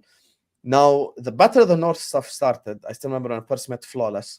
You know, it's like meeting your nemesis for the first time, you know, meeting someone who could handle your shit. Because let me say this about spaces. Spaces will build the fuck out of your character. They will. Because you're going to meet all sorts of people, all sorts of different arguments. Imagine Hamza times 10 with 12 people. That's basically spaces. So you're just battle ready. If anyone wants to start any debate, you just ready. I still remember. By the way, till this day, Flawless, he can admit now that we're on the special. No one can rattle him like me, and no one can rattle me like Flawless. I admit this. This is the reality. This is the reality. We both can piss the fuck off out of each other. Yeah. No, yeah, we can definitely. We know how to annoy each other. Yes, that's that. Like I said, that sibling rivalry. It's that brotherhood. That's what that is. Yes, 100%. Yeah, we would be annoying I each still other. remember Yeah. when I first spoke to Flawless, first time, when he gave that Mario and Luigi speech. And I just got so annoyed. I got so annoyed. I genuinely got so rattled. The fucked up part is I actually met Flawless when we were crap and they were good last season. First year of Ten Hag, Liverpool fall off. It was just the fucking biggest headache. I feel like Flawless midway through working with me on Better Than North, there came a point where like, you know what? As much as I want to cook Hussam and as much as Liverpool are crap, this guy actually says it as it is about his club, like about me. Yeah, you do. I give you credit for that. That is one thing. Like when you try and say, "Oh, you know, don't give me credit," right? Even when we beat you lot, just gone in the FA Cup, I said it to you in the chat. I said it publicly, and I said it on my live stream. Hey, say Liverpool fans, oh, Hassan, apologies, because he calls it spot on. Like as much as he'll run jokes and be biased towards his team, when it's something he don't like, he will call it out. And I've said this, and I say it now, and I said it back then too. Said it back then too. Yeah, so I feel like Yes, our first, if you go watch probably 6. Okay, let me give a genuine like estimate. I'd probably say our first 8 Battle of the North were all just fucking arguments. Were just me and Flawless. Matisse, by the way, had the easiest job in the world.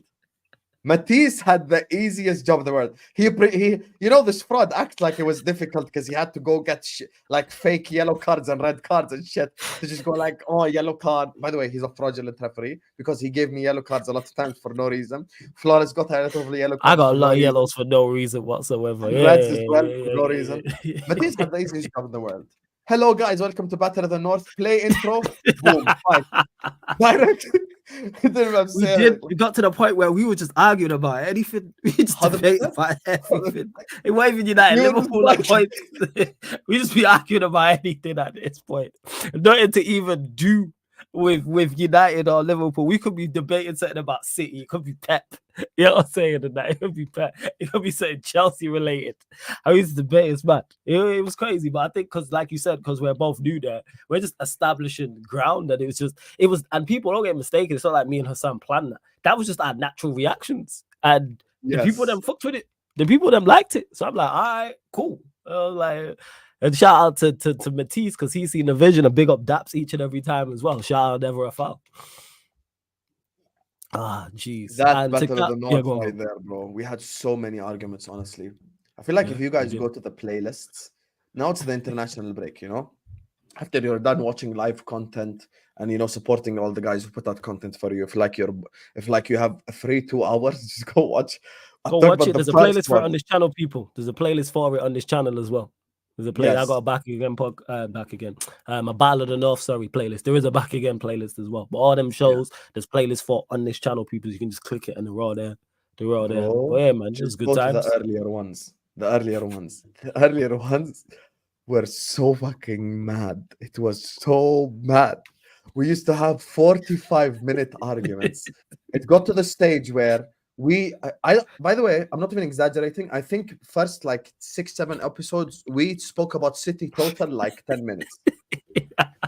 It wasn't much to say about City. All right, City won again, 3 points, played well. Yes. What else The to City talk about? segment Time used to be the worst part of that stream City because it's like segment, 2 like, minutes. It was and, so fast. Like, Matisse, 2 you know what minutes. Matisse tried? He tried at times to put City first so City could get their shine, or put City last. But then Daps would be like, oh, let them go. Like Daps would just sit back and be like, you know what? Let them two talk. You know what I'm saying? Let them go. That was just an elite. He just meet up right there, bro. The Battle of the North, bro. Was fucking amazing. I think that was probably one of my favorite ever live streams because you knew you had to come just ready and just fight. Yeah, And I just had to be go ready. war. It took me back Just to war. college and high school days with just debating football. And yeah, like it was the first time in this space I can remember having that consistently. Like I'd had debates like that before, but it wasn't consistent. And now it was a consistent thing on a weekly basis. All right, let's go. Let's go. We used to debate the fuck out of each other every time, Yeah, man. And it's 100%. just like I feel like we genuinely built up each other's characters. Like it's like you beat the Well, final monster in the game 10 times. And now like some level 50 monster is trying to attack you. You're like, bro, like come on, man. Come on, man. I've had to deal with flawless for 7, 8 streams. And I'm talking, by the way, Liverpool, FYI, look how unlucky I was to beat flawless at the time. yeah, because Liverpool were Liverpool were shit every week. terrible. Yeah, Like, it was. like I'm talking about lose to Brighton, lose to Wolves, draw to Brighton at home to a Trossard hat trick. I'd spend 40 minutes defending Trent, and then a week later, Trossard hat trick. The left fucking winger would score 3 goals. You get me? And then the Napoli game, we'd lose 4-1 to Napoli. We were just getting battered up. We were getting humiliated last season, bro. That was a fucking shit. That was such a shit season. That was such a shit season, bro. We just had nothing to fight for. Out the Carabao Cup, out the FA Cup, out the Champions League, nothing to fight for. And we were just, we just kept pushing and doing streams. And oh my God, Battle of the North. I think that's around as well when Back Again started. I believe like probably maybe 2 to 3 months maybe First, I'll be able after. to tell you lot in the chat. Let me know when. I don't know. My first appearance was Back Again was the Arsenal Manchester United game at the Emirates when Nketiah scored the winner. Yes. That was I last think season, it was no? Feb. Yeah, that was last season. Yeah, that's that my was first appearance on Back Again. So that was there the last season, and I think it was February. Yeah, that was In the around chat, February. let me know people in the chat the date of that game, so I don't have to That was Google around it, please. February time. But I Yeah, remember being on there. Shout out to Rants. It was Rants, me, of course, Troops and Premsy, and that's what it. Yeah, and that was the 3-2. Yeah. It was the 3-2. 3-2. Kaneki. It was the free that 3-2. Get your winner. Yeah, and Katie a winner. And I did the preview on there. And then obviously I was on there on and off. And shout out to Troops because blessed. You know what I'm saying? Because you've mentioned many moments where it's like, rah, such and such knows who I am. I had that with Rants, had that with Troops. Crazy. Yeah. And people you watched and you're fans of and you watch know who you are. Like makes me think till the second because sometimes just when you get that like 1 hour brief period during international, like you stare at the roof and you're like, bro, Troops knows who I am. Like, do you know how mad this is? Like, I have Troops' number on my phone. Crazy. Like, it's still till the second I'm sat here like, bro, I'm a guy who started creating content on a stack of books with an Android, not even an iPhone, with an Android. And now I have Troops' number. I can literally go like, Troops, are you free at 1 p.m. tomorrow to do a stream? And he could join the channel. This is till the second. So because you know when you watch someone, you watch someone for so long. You watch the Troops on the AFTV rants. You watch Expressions. You watch rants. You watch all these people, and they know you, bro. They know you. Expressions and rants on their stream spoke about me going bald for the Bellingham stuff. You know that? That's actually when. Yeah. I remember this because I remember Expressions popping up on one of the Battle of the Norths. Yes, I do remember that, and it is crazy, and that's why I still like, even though I'm cool with all them, man. I'm still a fan of. So like I was with on Rance's channel today, well technically yesterday now. Rance, that's bro, that's family. He still rants. He's still someone I'm a fan of. Like, because when we messaged you yesterday, like, oh, you're about for the show and we'll get the special done. Let me know what time. It's like, rah, this is Ransom Months. I watched you years ago. You know what I'm saying on your own channel, the Ransom Flex show, etc. Same with Troops. I was saying, same with we mentioned Lewis earlier. That's another one. Like me and Lewis, it's crazy. And now you Still can remember reach out to Hammer these all people. of the week. Cool. I remember Hammer all of this the shit, bro. week. I used to be sat there, Hammer of the week, and I used to just give it to someone and shit. Bro, like all of these people, like they know me. It's just insane. Till this second, I genuinely don't believe it. Like I actually genuinely don't fucking believe it, bro. And there's a clip that I might actually send to you so you can play on the stream now. There's Just Joe, one of the people as well who I used to watch, Leeds content creator. Big up to Just Joe, who said like how you almost become the journey that you took yourself. You become the journey. People now sometimes reach out to me and they speak to me the same way I emailed people 2 years ago. I'm like, yo, like, this Because is mad. you're their version of a Troops or a Rance or a Lewis. Yes. Like you're that for them now because they're on the come up. Like we're the second wave, the third wave and fourth wave behind us. Like the next class, they look at us the same way we look at the class in front of us. Like the stars of this thing. Yeah, it's mad. It is Yeah, crazy. and that's the thing. I was about to send you Yeah, send it through. Send it through. the snow bunny looking at my biceps by mistake. Send it. It's not a mistake. You get me? Shout out to her. You get me? She liked my biceps. That's a W for Hussam in the chat. I still remember that stream. That was You're welcome. anyway. Look, So I was anyway, with with I like how you just went in the middle of that, in the middle of me asking you to show her my biceps. You just went like, by the way, just to clarify, he's Jordanian. I'm so glad she responded to you the way she did, because she's like, I didn't ask you that. I'm like, yeah, he didn't ask you that. What is the just matter of Jordanian? Show her my biceps, you fraud. It's just clarify. I did. And the only reason why I did it is because I was drinking. If I was under the influence, I would have ignored you. If I wasn't drinking, because I was drinking, I was like, all right, whatever. So there you go. You're welcome. Yeah, it was big up to you. That was a good confidence boost. I used that clip to annoy so many women as well. That I love it. Anyway, back to the topic we were talking about regarding the journey and all this. That's when kind of I decided that I'm gonna quit my job. Now, I quit my job at the start. I'd probably maybe say around December, October time of last season. I was making good money, not money where it's like, I'm gonna get a wedding hall tomorrow and get married and just, conquer the world and shit. No, but I was making money where it's like I can smoke, I can eat, I can drink, I can just do my basic life necessities. That's it. And I just don't need anyone. And that's all I needed. And at the start, when you want to go full time with something and you genuinely believe in yourself, sometimes the smallest stuff mean the most to you. The fact that I could just do the basic necessities of life was enough for me to just quit my job. And I just quit my job, and I was like, hand in the resignation letter, and I just went full time on YouTube. And that's where I just kept doing consistent streams, because there's one thing, I have a mantra in life. You could have better content than me, you could have better graphics than me, you could have a better designer than me, but you're never going to outwork me. My biggest thing is you're never going to outwork me. I refuse to be outworked, because that's something in my control. I will do as much content as possible, keep it as quality as possible. Matisse was talking about this, 100% spot on. You can keep quantity and quality together. Never force content.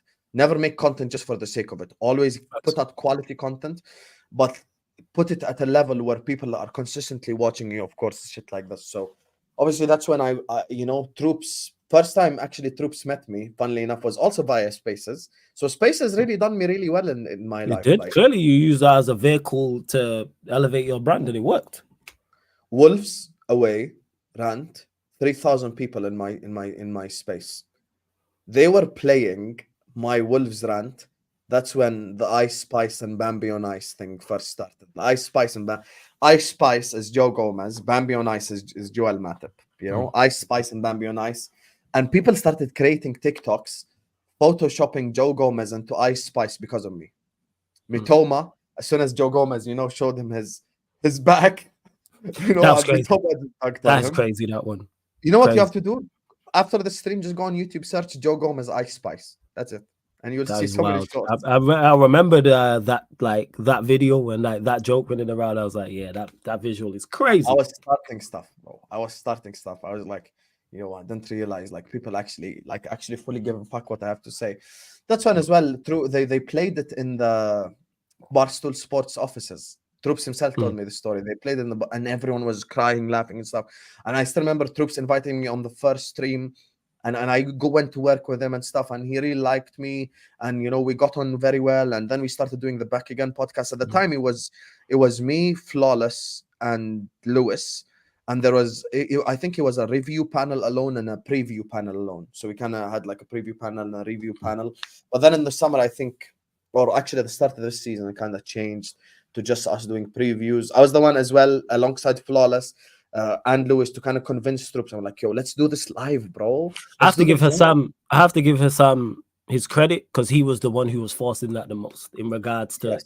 kept saying that. Like I was all for it. Obviously, Troops is head honcho, so what he says goes with Back Again is Troops TV. But Hassan, who was the guy who was consistently mentioning it after shows in the group chat. We need to go live. We need to go live. And Lewis was on it. I was on it as well. But Hassan was the one who was forcing that the most, 100%. Yeah, I kind of convinced Troops alongside you guys as well, and stuff, to just do this live, and I kind of, it just popped off ever since. And last season was probably the most challenging for me in terms of like my own fans, the Liverpool fans, because it was just like a thing where some people were just going like, okay, we get it now. And this is where you see, as soon as you start getting mini success, this is where you start to see certain hate develop from certain people, and some people getting jealous of the position you're in and shit like that, and getting called out by people and all this Talk shit, about it. What was and your that like? negative reviews. In regards to, you've now hit a notoriety. You've been on Troops' channel, even though it's not permanent yet. You've been on Battle of the North, which is a big channel as well. You're working with other big content creators. You're doing big numbers on your own channel. The numbers are going up. Football Wars is the #1 Twitter space to be after games. So what was it like dealing now with the envy, the jealousy, even more criticism, alongside more praise as well? Every single time you're successful in life in any way, shape, or form, even to a small degree, you're gonna form some form of hate. And early on, I decided to not be a people pleaser and try to make everyone happy and try to make everyone love me. I recognize that as soon as you click go live on StreamYard, there is a possibility that people are gonna say all sorts of shit about you. And I know probably Flawless, maybe if you ask him this, he'll say this right now. I've probably taken the most shit on the Back Again comments section and on the Oh, they be on your case. Yeah. I just know from super chats. and on the They be Battle of the waiting for North your comment downfall. section, they're just on to me. But I just, you have to develop a thick skin and just deal with it, because Yes. part of being a content creator is taking the negativity that comes with the positivity. And my only problem was people who just used to question my dignity and pride, and like how I'm a fake Liverpool fan and I'm forcing it for views and I don't really love my club. And I'm like, bro, when we score a goal, my face colors are changing. You can see my veins pop out. You can see me screaming to the microphone, and you still think I'm doing this for views, bro. I've been supporting Liverpool my whole life. Maybe one day, if I ever get to 100K or something, I'll actually sit my dad down, inshallah, and just tell him, tell the people, they really believe that I just done this. And That's what true. I always find crazy, Talk about it. when people accuse me of being a glory hunter, I'm like, let's be honest. Liverpool have won 1 league title and 2 Champions Leagues my whole life. That is the worst glory hunting I've seen my whole life. Yeah, if anything, you would just pick C. Yes, I could have picked City. I could have picked Man United. I could have picked Chelsea if I wanted to glory hunt, because they were the 3 successful fucking clubs, bro. I actually fell in love with Liverpool Football Club via Michael Owen. Now I hate him. Once a man can never read. I hate that scumbag. But I've been a Liverpool fan my whole life, man. And that last season, when I decided to go full-time on YouTube, obviously bought a laptop, bought a microphone, got my lights that are on right now, upgraded my equipment, and I just went full time with it. And I just, ever since then, I've just been working every single day. And new concepts have been developing. I feel like the summer of this past summer just gone is where shit fully popped off. Like, I'm talking about Hussam would go live Talk to do about a it. transfer So this is the stream. summer where you're like, okay, first. Yes, this is the Mhm. summer where I'm like, okay, yo, Hussam is some form of a big deal now, and until this day, I genuinely don't understand how so many people actually gave a fuck about my opinion. So many people gave a fuck about my opinion. It drove me nuts. I genuinely couldn't believe it. I'm like, bro, because let me explain something to you. When you get to a certain like following and shit, bro, it gets to the stage where it just fills you with so much vitriol and negativity and shit, because people will hold you accountable to every statement you make. And it just gets to Mhm. this level where you're so pissed off and so angry, because people will remember some shit that you said 4 weeks ago and bring it up.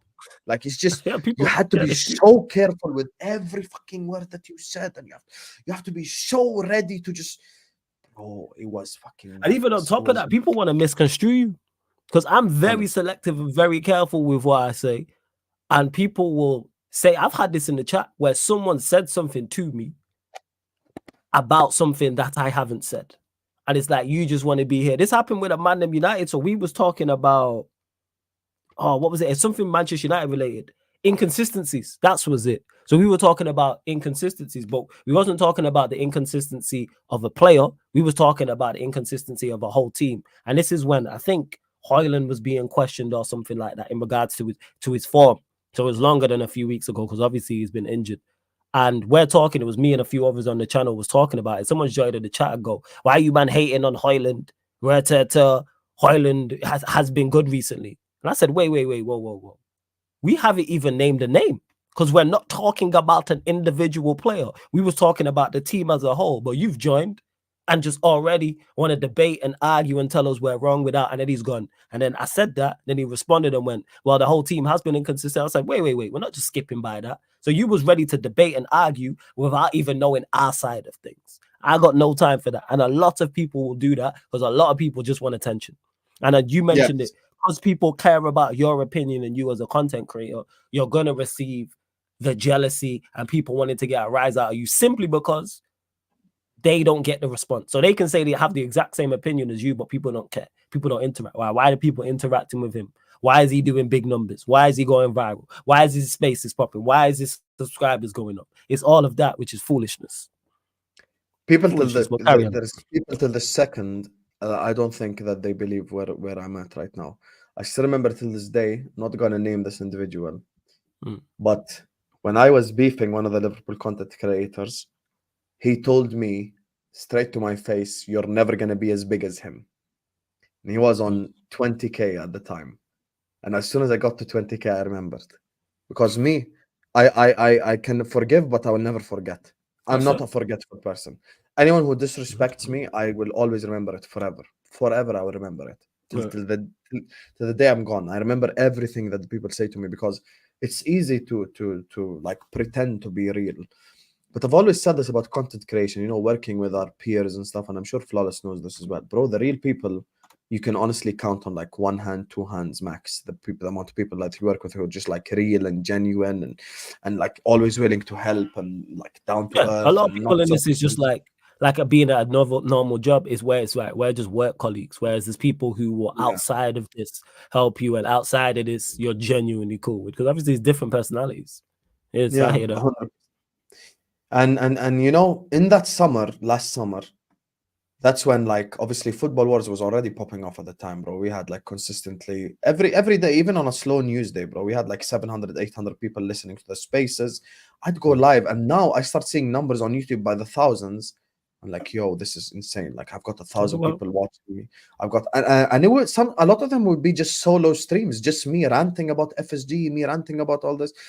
The 3 months before that, the 7-0, when Liverpool beat Man United 7-0, there was an FSG outplane which flew above Anfield. Shout out to Kurdish, myself and Kurdish, obviously.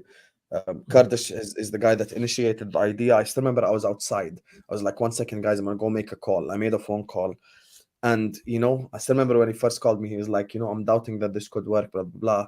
And within 4 hours, we got to the 900 pounds, and automatically we flew that plane directly with a message. And I still remember to the second we made it viral. We were getting reported by CBS Sports. We were getting reported by all over the world, bro. Like people start to take notice. The 7-Up stuff, many people don't know this. I was one of the first few people that done that. Actually got a 7-Up, a cigar, and I uploaded videos on Twitter, on YouTube, on everywhere. And it's just so insane.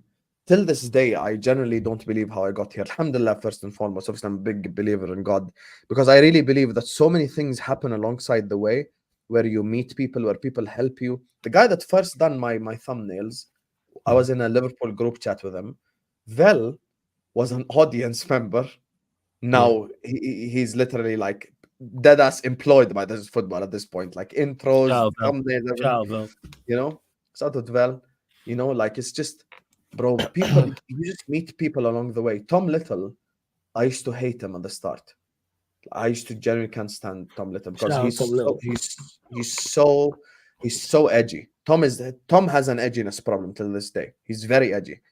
We done a Shout out stream Tom. together the summer before, the quadruple charge season summer, where we were just talking about midfielders and shit like that, and we just got along. A lot of people don't know this, and this is the thing: reliability is the best thing to have in a content creator to invite on your channel. Facts. People always try to get like as many big people on together as possible so they can have the best numbers. I always think sustainability. I always think long term. I always think all of that. Big up to you, Lewis. We actually gave you props like maybe half an hour Yeah, ago.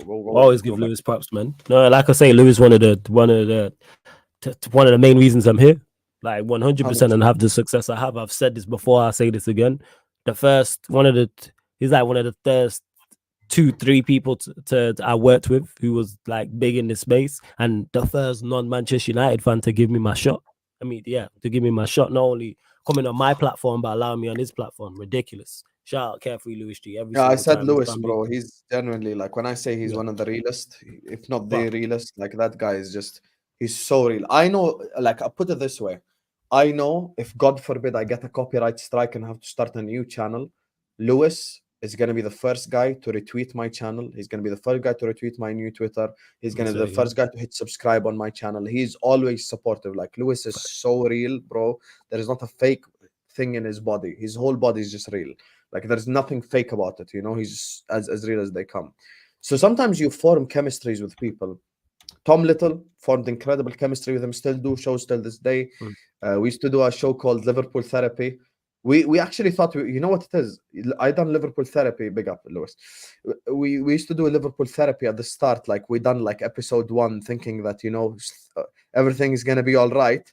And then by the end of the season, we had 22, 23 Liverpool therapies, you get me? And it used to be just us getting together as Liverpool fans, just chopping it up and talking about it. And our background used to be Pep Linders' book. And this is where you have to be, original. We done, many people don't know this, a book club. Talk about it. We got 6 Liverpool content creators on together. We done a book club. The book club. See, Tyler is mentioning it in the chat. The Pep Linders book club, where every one of them guys, I used to give homework, read 100 pages, and come back the next day and discuss what the fuck Pep Linders said, because that Pep Linders book was on fire the whole season last season, because we absolutely sucked last year. Oh my lord, those were the days, man. We just had so much fun just analyzing the shit Pep Linders say. And I feel like there's so many fallen tributes or like warriors from then, because you meet so many people who start their channels always thinking of their destination but never thinking of the journey to take to get to that destination, because they see like, oh, Hussam done it, Flawless done it, everyone done it, let me try do it. They always think of the destination, never of how hardworking the journey is. Ridiculously Bro, when I hard first trust. started, no one redirected, no one put the link out to my channel, not a big guy shared my channel. I wasn't known because of a big channel. I had to literally build from the dirt up, like dead ass, just build slowly. And when you work hard, you have the destination in mind, but you recognize that this hard work is always going to be there. And this is why I feel like myself and yourself, and I can see it with hardworking YouTubers out there as well, we always have this mentality where no, like you cannot let the channel die. Like Facts. maximum you probably go without content is like 2 days, and you're pumping content, Hashtag two with me, videos, hashtag no days off, man. That's a hey day. I hear you, man. Trust me, that mindset is yes. 100%. The prime example of that was the last summer transfer window. This is when just shit went mad, seeing numbers in the thousands. I went live, Declan Rice transfer news, 4 a.m. local Jordanian time. Mm. Because remember, Ornstein broke that story at midnight. Mm. No, I need 10 minutes, 15 minutes to make the thumbnail. I invited Igal on and invited Karan on, shout out Karan. We done a Declan Rice video at 1 a.m. UK time, 4 a.m. local my time, because I was three hours ahead of the UK. 3 a.m., 4 a.m., whatever it is. And I was just doing content. And throughout the summer, any transfer news breaks, I'm live. And I felt like I was just, I was just going in a direction where the channel was growing crazy. I think over the summer, I probably gained over maybe 6,000, 7,000, 8,000 subscribers. Ooh, talk them big numbers, man. Talk that big Transfer numbers stuff. news. Transfer news. I made a decision at the start of last summer. I am just gonna go transfer news. I don't give a fuck who signs a player. Any top six club signs a player, we are there. We are uploading hello Chelsea content creator, and that's why you need reliability. Shout out to Winter Surfer in the chat. I want to give the people the shout out. Winter Talk Surfer about is genuinely one of the nicest, best people I've worked with on, and I could tell this fucker right now. I'm doing a 1 a.m. live tomorrow about Caicedo, and he's there. Like yeah. I've never messaged Surfer before, and he told me he's busy or whatever.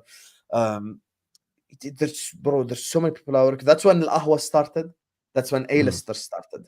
Because Yeah. people, I'll say this as well about anything that you do in life, you need to be like a Lil Wayne. Why do you need to be like a Lil Wayne in this YouTube stratosphere? You need to be able to adapt with the new waves of content.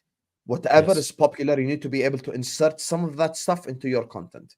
I realized during the summer, people are actually a lot more interested in brands now, in concepts, more than they're interested in, oh, let's do a match reaction, let's do a preview. People still want to still watch previews and still watch match reactions, still watch all of that. But people are a lot more interested in brands. That's when Ahwa started. That's when A-listers started. And it was just, I got to the stage where it's like, okay, if anyone quits, I'm still gonna run it. If anyone leaves this stream, I'm still gonna run it. I'm gonna run the concept. I'm gonna run the theory of it, Yeah. And from this season, as soon as this season started, I feel like this season I've put in probably more work than ever before, because it just got to the stage where it's just like, as you see, even you yourself, bro, like, bro, it's just watch along after watch along after watch along after stream after stream after stream after transfer news after transfer news, and you have to put out quality, because people need to understand something. The people in the chat, they have options. Let's just say it as Yes. And they have the best options as well. Like this space is, when in terms of quality, it's stacked. That's why I don't worry too much about numbers and views and things of that nature, because I understand the best of the best is putting out content who get millions upon millions of views per month, some thousands upon thousands or hundreds of thousands per month as well. That's why I say put out the content, build it, and the people will come towards you. That's why I tell people all the time when anyone asks advice, don't worry about numbers, don't worry about live viewers, don't worry about comments and getting on big special guests. You mentioned brand. You have to be the brand. That's what it is. And that's what it is. yes, You are the brand. I say this all the time because salute to everyone that's here. I know wherever I live stream, wherever I go special guest, the sarcasm citizens in the chat. I know that facts. yes, There's man that yes. are going to be there, females as well, if that are going to be there. Some of them super chat, some of them don't. Salute to all of you lot. Wherever I'm at, they are there. They post there in numbers. And that's And you what want, you and need. you know what creates that? There's one word: authenticity. No one can be Yes. you but you. Facts. And no one Don't can be you rap better than if you you. don't know how to rap. Don't go to the gym if you're not willing to commit to a food thing. Yeah. Don't sing if you can't sing. Don't become a barista if you can't make coffee. Be authentic. Be yourself. I've seen so many people fail in this YouTube thing because they tried to be someone else. because they tried to imitate someone else, because they weren't themselves, because they weren't expressive enough, because they just wanted to, to just do what other people are doing. My logic was always like, no one can be Hussam other than Hussam. No one can say my opinions other than me. No one can be me but me. Why should I pretend to be someone else? Why should I pretend to be someone who I'm not? I'm myself, and there's people who like me, there's people who hate me. This is life. As Flawless Yes. mentioned, bro, this is just like another work stratosphere. I could be, if I when I used to work in my factory, some people hated me, some people loved me. This is just life. This is how life works. No, there is no world in which everyone is gonna love you. People are gonna hate you. Every place you go, you're gonna get people who hate you, people who like you, and shit like that. That's why you have to get people. You are the brand, as Flawless says. You have to get Yes. people invested in you. And in that last summer, I had absolutely insane work rate. I cut off You my did. social life was non-existent because I was just ready anytime, boom, And live, people don't boom. realize you have to be cutthroat in regards to outside stuff. You have to be people. If you want to be great, LeBron James said this, and he was talking about the NBA, where you have to have that one track mindset and you have to be tunnel vision. And some things have to be sacrificed. So your social life has to be sacrificed. There's no content creator who has not sacrificed, and I let them all tell their stories, that hasn't sacrificed their social life in some way, shape, or form. So whether that's family, 100%. whether that's friends, whether that's whether that's girlfriend, whatever the case may be, kids, etc. Look, even Matisse in the chat saying that 100%. Something that's whether it's Biggest fan, partying. Matisse. Thank you. I'm saying big on Matisse. Like that's what it is. Like I don't party nowhere near as much as I used to. I was saying, man, shot me Saturday. All right, let me check my schedule and see what's what because there's games on. I gotta do Yes, games over the weekend. 100%. And one of the cons of doing a channel by yourself is like you really have to work insanely hard. Yep. But the pro is you get all the benefits back. You have your own tunnel vision. You do all of that stuff. It's like there is no sharing. There is none of that stuff. And my only thing is like, obviously I see people in the stratosphere now that kind of have the same work rate and mentality like yourself, Flawless, like people who have been in the chat, like Matisse and others as well. Bro, people who just like have that tunnel vision and they know the end goal is to just keep putting out content and enjoy what you're doing and talking about football. And it's insane till this day that I actually like I talk about football for a living, which is something that I could not have ever imagined before. Could not Talk have about ever it. imagined before. That is something that is just absolutely insane and mental to me till this second. English is my second language, obviously, as you guys know. Mm. And I literally started this channel from my bedroom on a stack of books, and now I'm almost on 28,000 subscribers. Still this Let's go. day, I look at these numbers and I'm like, bro, how has this happened? Like, how has this happened? And it's just like everything God is destined for you happens along the way where you meet people. Like Matish was in the chat. I've already mentioned this an hour ago. He literally met me on a relationship space where I was just talking about relationships at 3 a.m. Like Expressions knew about me because I cut my hair and he saw me on Battle of the North. And I screenshotted the first more. Expression says, move over Redmond. Hussam is my new favorite Liverpool fan. I screenshotted that because I was so proud of myself. When Lee Judges As you should be. responded to my email, when Troops told me the whole people in the Barstool Sports studio was laughing at my spaces. There's real people you meet along the way, like a Flawless, like a Lewis, like so many people. I don't want to forget anyone's name, honestly. I really don't. Well, you know if And you're a real one. You know he means you. You know. To 100%. everyone, to anyone watching this, go on, carry on, carry on. So in the summer, that's where like brands started. That's where like bro, because here's the thing. This football content creating stuff is not going to be the same 4 years from now, 5 years from now. We have to accept that there will be new things that we have to integrate and we have to add and we have to bring on. Because if we're being honest about things, if we're being just deep honest about this whole football content creating world, 5 years ago, it was preview, match reaction, player rating, review, watch along. That's it. Yeah. There was And then nothing. the fan cam in there as well. Yeah, that's also what it Yeah, was. Yeah. that's it. There was literally nothing else. Mm. Now there's brands out there. There's Back Again podcast. There's Battle of the North. There's Al Ahwa. There's so many people. Just like there's like people putting out stuff that people wait and expect on a weekly. People expect on a weekly that Talk will about be it. there. Yeah, And this yeah, is they are. Yes. they expect on a weekly. How many times are you sat here, Flawless? When's the Back Again podcast? How many times have you seen Yeah, it? it was every since we became permanent on there, every single week I get asked about that show every day. When is it? When is it? When is it happening? Make sure you say this to Hassam. Lewis is gonna get cooked, or Troops is gonna get cooked, or Hassam said this about you, or Troops said this about you. The stars are aligning. I love that show. You man are hilarious every single time. You mentioned it there. Oh, We have replaced TV in regards to the content creator we space. have. People now expect the same way we used to watch shows and wait for shows on television. People now wait for our shows. Like A-listers, people are there waiting on that show. You know what I'm saying? People are there. Back Again podcast, people are waiting on that show. I use one to show for mine, Yardman show that I do on here. People love Oh, it. I So love shout that out to Next stream. to I Kaneki. love that. Yeah, I love that people show. wait.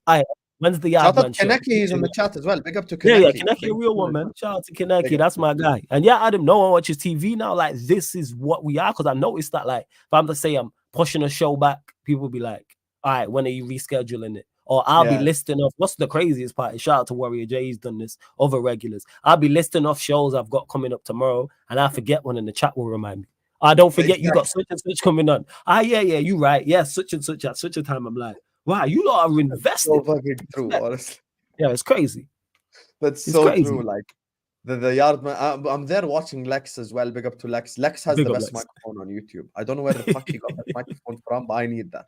Bro, he sounds so clear. I've never seen He someone sounds sound more HD than Lex. Like, I need that microphone, Lex, you fraud. I didn't understand his accent when I asked him. I'm like, yo, where is I'll that? ask him again. I'll ask him Yo, where's again. the I'll find microphone? out Can for you. send I'll me- find out. I'll find out. Write I'll me the find name out. or some shit. That is the best microphone ever on YouTube. Big up Yeah. Lex.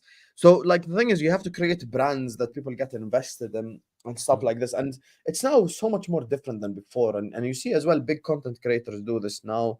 I used to do it even on a smaller scale, like the some Tom Littles every week, Liverpool therapy.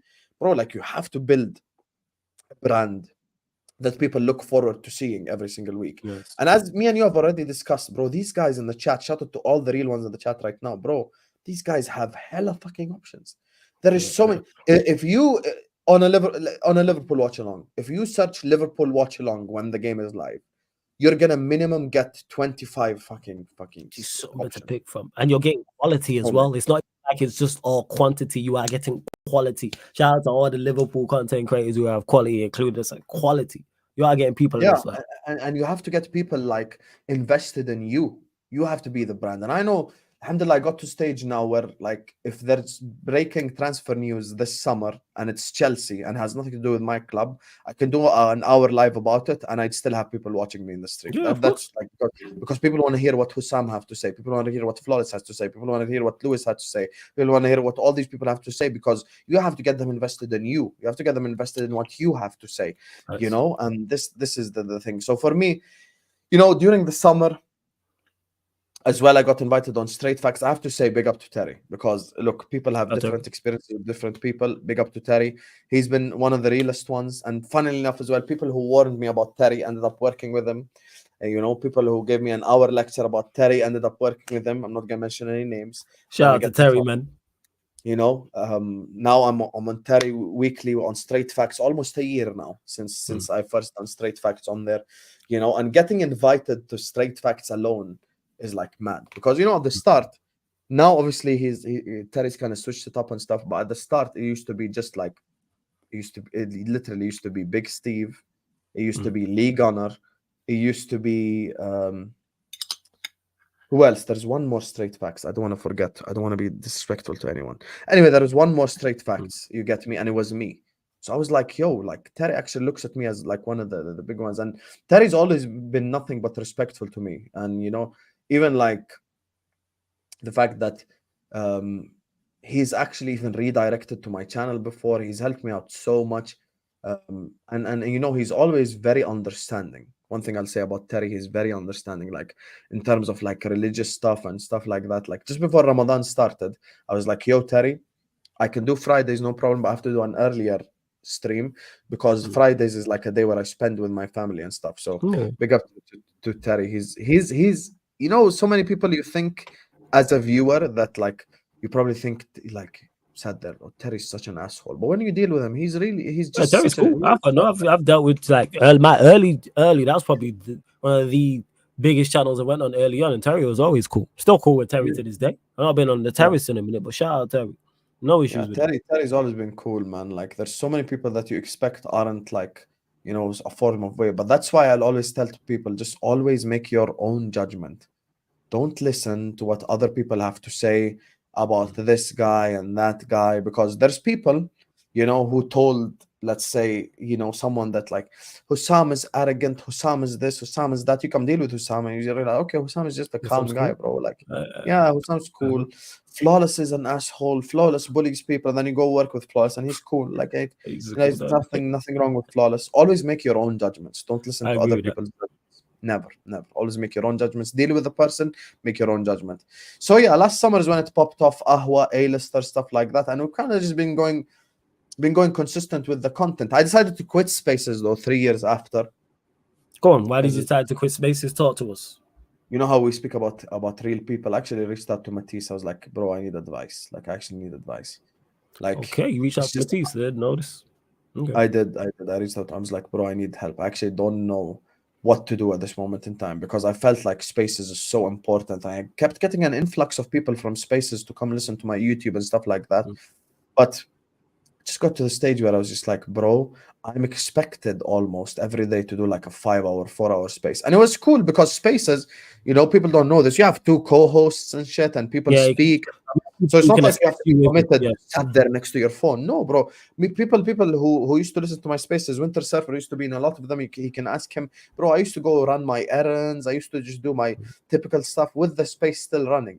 Guys, run the space. I'm gonna go pray. Guys, run the space. I'm gonna go here. I'm gonna go there. Blah blah blah. And it just used to be calm. But I just got to the stage where like I just had to choose because it was just getting too much, and you have to just. Sometimes as well, you need to handle real life business, because as much as we're hardworking and stuff, Mhm. you have to choose yourself first. And what I mean by that is, obviously, Spaces doesn't make you money. Spaces doesn't get you any income. This is my income now is YouTube. So Spaces doesn't make you any income or any of that. Yes, it promotes you. Yes, it gets more people to meet you. But it just got to the stage where I was like, I really have to choose between Spaces and YouTube, because I really need to handle real life now. Because Facts. like obviously everyone You come knows to a this. crossroads. 100%. Everyone knows this. Like, obviously, I plan on, getting married, inshallah, and doing all that stuff. So, Yeah, man, that go because happen. I have to do that, like, I can't be on Spaces. I Mm. can't do that. I need to handle my real life business, man. And, like, to be honest, ever since I left Spaces, I've even been able to focus more on my gym. I've been able to elevate my content a lot more. Love that. Like, we done a stream after Man United beat Liverpool. We had 2,200 people watching us, Talk like, them big numbers. on Al Talk them Ahwa. big numbers, family. Talk them big numbers. That is insane till the second. When I see on the top left on stream at 2,200 people, like, whoa, like till the second. Sometimes you just take a second and go like, yo, this is mad. This Like is you actually, mad. it actually sinks in that you got 2,000 people watching you. I get you. 100%. And the thing is, you just have to stick to your brand and just keep going and going and going and elevate yourself and always be adaptable to change. Al Ahwa at the start was just myself, Mo, Staffy, and Ozzy. People don't even know the Ozzy situation. Ozzy obviously, couldn't continue the stream. After that, we brought more people in. We brought in the Ziads, we brought in the Jacobs and the Sad for the reviews. We used to do previews alone. Then we decided to do previews with them. A-listers, shout out to Lewis. Hamza's on there. Used to be Staffy, now it's Griggs representing Man United. Igal was on there from the start. And the thing is, as well, one thing people don't know, us as content creators, you have to get personalities that mesh well together. A lot of people are so unaware of this. You cannot get a 100% banter guy who's there to run jokes with a 100% serious guy. It just does Won't not work. work. It just Yeah. does not I work. wouldn't work with a 100% serious guy. Like Yes. that. I'm not. No. No. No, but No. many people aren't 50-50. So many people are a lot more serious, and so many people Yeah. are a lot more just jokes all the time type stuff. So you have to get people who work together well. You have to mishmash, personalities. It's just like when you invite people on stream, you need to be able to know who you invite on, who you bring on. And at the end of the day, when I quit Spaces, the first month, my numbers weren't affected at all. I really thought that, if I quit spaces, maybe way less people would watch me and way less people would listen and stuff. And I was a little bit intimidated of making that decision. But I took that decision and I focused more on my content. And actually, I've actually been doing better numbers recently than even when I was on spaces. That shows if you There you go. focus on something, and bear in mind, this is me not even tweeting that I'm doing this or doing that or going live here or going live with this guy or with that guy or whatever. Like I just go live now on my channel. And but let me stop you there. You said you asked Matisse about it. What was his response, and how much of what he said, did you take on board in regards to your decision? When you're getting advice from the GOATs, from a Matisse, from a Lewis, from a Troops, from the OGs, when you're getting advice from the people who have been there and done that, obviously for yourself, Rance, like I've never spoken to Rance personally, big up to him, but obviously people like Rance that. definitely OGs. I take on the people you mentioned, I take their advice 100%, on board, 100%. Yeah, I do. But, and like as you said, the plethora of people after like myself and yourself, if Flawless gives me advice, I'm listening. Like it's just you're always willing to just listen to stuff. And the reason I spoke to Matisse is I feel like he really understands the mental element of it. This is one thing that I would give credit to Matisse. I feel like he's the guy that generally understands what mentally it takes to do this for a living, like from a mental perspective.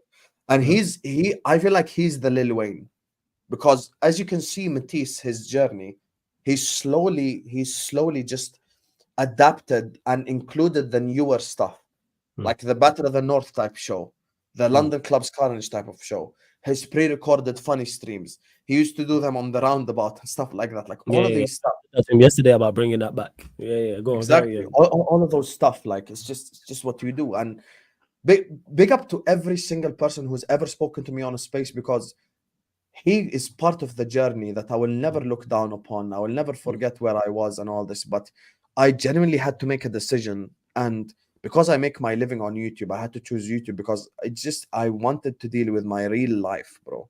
Many people don't know this. When you are a content creator, obviously you're not a fireman.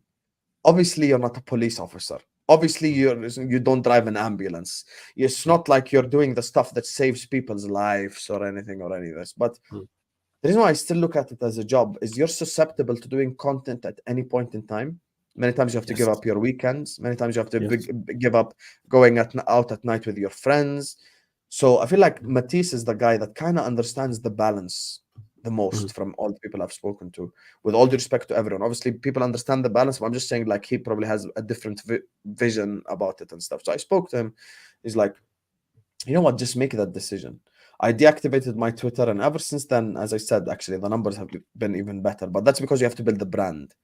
The brand is the key for the people. People need to understand now, if you're starting a YouTube channel tomorrow, you have to build brands. And I see someone like Sheik do it. Big up Sheik. Mud Brothers. Love that. Mud Brothers show that he does. Love that. That's the type of stream that you need to get more of, just like getting people invested in a concept, in a brand, in you talking, and like people tuned in just to hear Hamza's monologue about Liverpool Football Club. As soon as for Allah, like people tune in for that. So that's the thing for me. Like it's just about building yourself and building your brand up to where you can get more opportunities and open up more doors and work with more people and meet more people. Because at the end of the day, sometimes maybe one day, Kylian Mbappe signs for Man United and it's 3 a.m. at night. And I know Flawless is up, and I know if I shouted him, he could probably make a stream type stuff. Like this is the type of shit that you need. You need as many people as possible because you can't do it on your own. You need to collaborate. You need to get yourself out there. You need to get to know more and more and more people. You cannot do everything by yourself. You need someone's help at some point in time. Maybe even just a 2-step push, to get you to a certain level. So for me, I'm doing this now full time. I went through a whole ass journey. From when Spaces started, from when having 2 live viewers and being so gassed about it, from when it got been there, I remember them times. Been there. Now we're here, just a whole ass journey, man. A whole ass journey. And now we're here today. Obviously, as we spoke about it till the second, I find it insane. Just having Matisse's number, Troops' number, Terry's number, working with these big content creator. James Redmond is coming on my channel tomorrow. James Yeah, Redmond. shout out James Redmond every single time. Let's deep. Hussam watched the the infamous Mane fan Yeah, man. cam. Sadio Mane, best player in the world.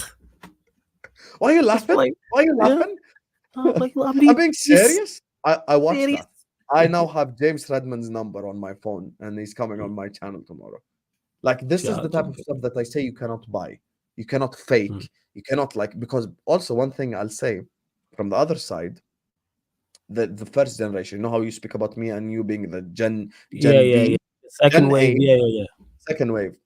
The first wave of content creators will pick a select few to fuck with from the second wave. That's true. They ain't trying to work with everyone. Yeah, Like they opened the doors for everybody. Yes, yes. exactly. So Troops ain't trying to work with everyone. James Redmond Yeah. ain't trying to work with everyone. Rance ain't trying to work with everyone, etc., etc., etc. And it goes down. Yeah, Like people will yeah. always be helpful and stuff, but these people, I understand why they have to be selective with their time and all that because they also have paid opportunities. They also have Mm. sponsorships. So it's a different world they go in when you go to that sort of Yes. stratosphere.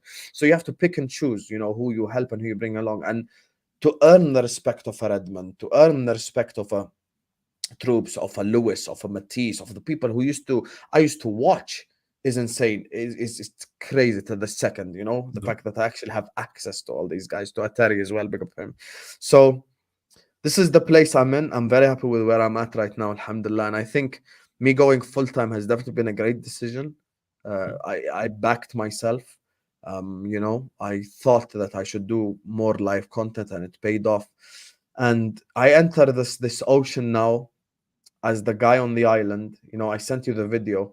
It's probably better that just Joe kind of describes it in an even better style than me. That's another One guy that I second. used to watch that I now have his number, which is like fucking insane to me. So like, bro, so many great people you meet alongside the way, and to even think that I actually pay well to do graphics for me now Mm. is a position I never thought I would ever be in. Like I'm actually Never paying thought you'd be in someone. the position to put somebody on in regards to a financial offer somebody a job. Yeah. 100%. And my ultimate goal on YouTube as a football content creator is to be able to put through as many people and to be able to Guess give as this. many people the chance and an opportunity. And I really want to pay as many people as possible. I really want to be able to go Mm. like, yo, I'm gonna pay you for this show, I'm gonna pay you for this show, and help as many people possible out. But obviously right now I'm not in that position. I'm aware of like where I am and stuff. And I'm And obviously where you need to alhamdulillah, I'm go. on an Yeah. upward trajectory. But like Mm. you cannot also think that you're bigger than you are. Like No. respectfully, I cannot afford to pay people who come on A-listers and Ahwa and my match access because by the end of the month, Sam has no money. Obviously, I'm not gonna put Yeah. myself in debt as well. So like, yeah, I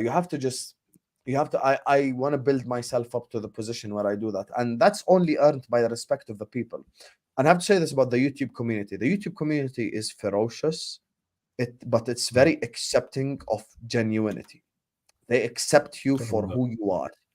They need Mm. genuine, real shit. They don't have time for fakeness. They don't have time for you not saying your true opinions. They don't have time for none of that shit. And that's why last season, when I was one of the people,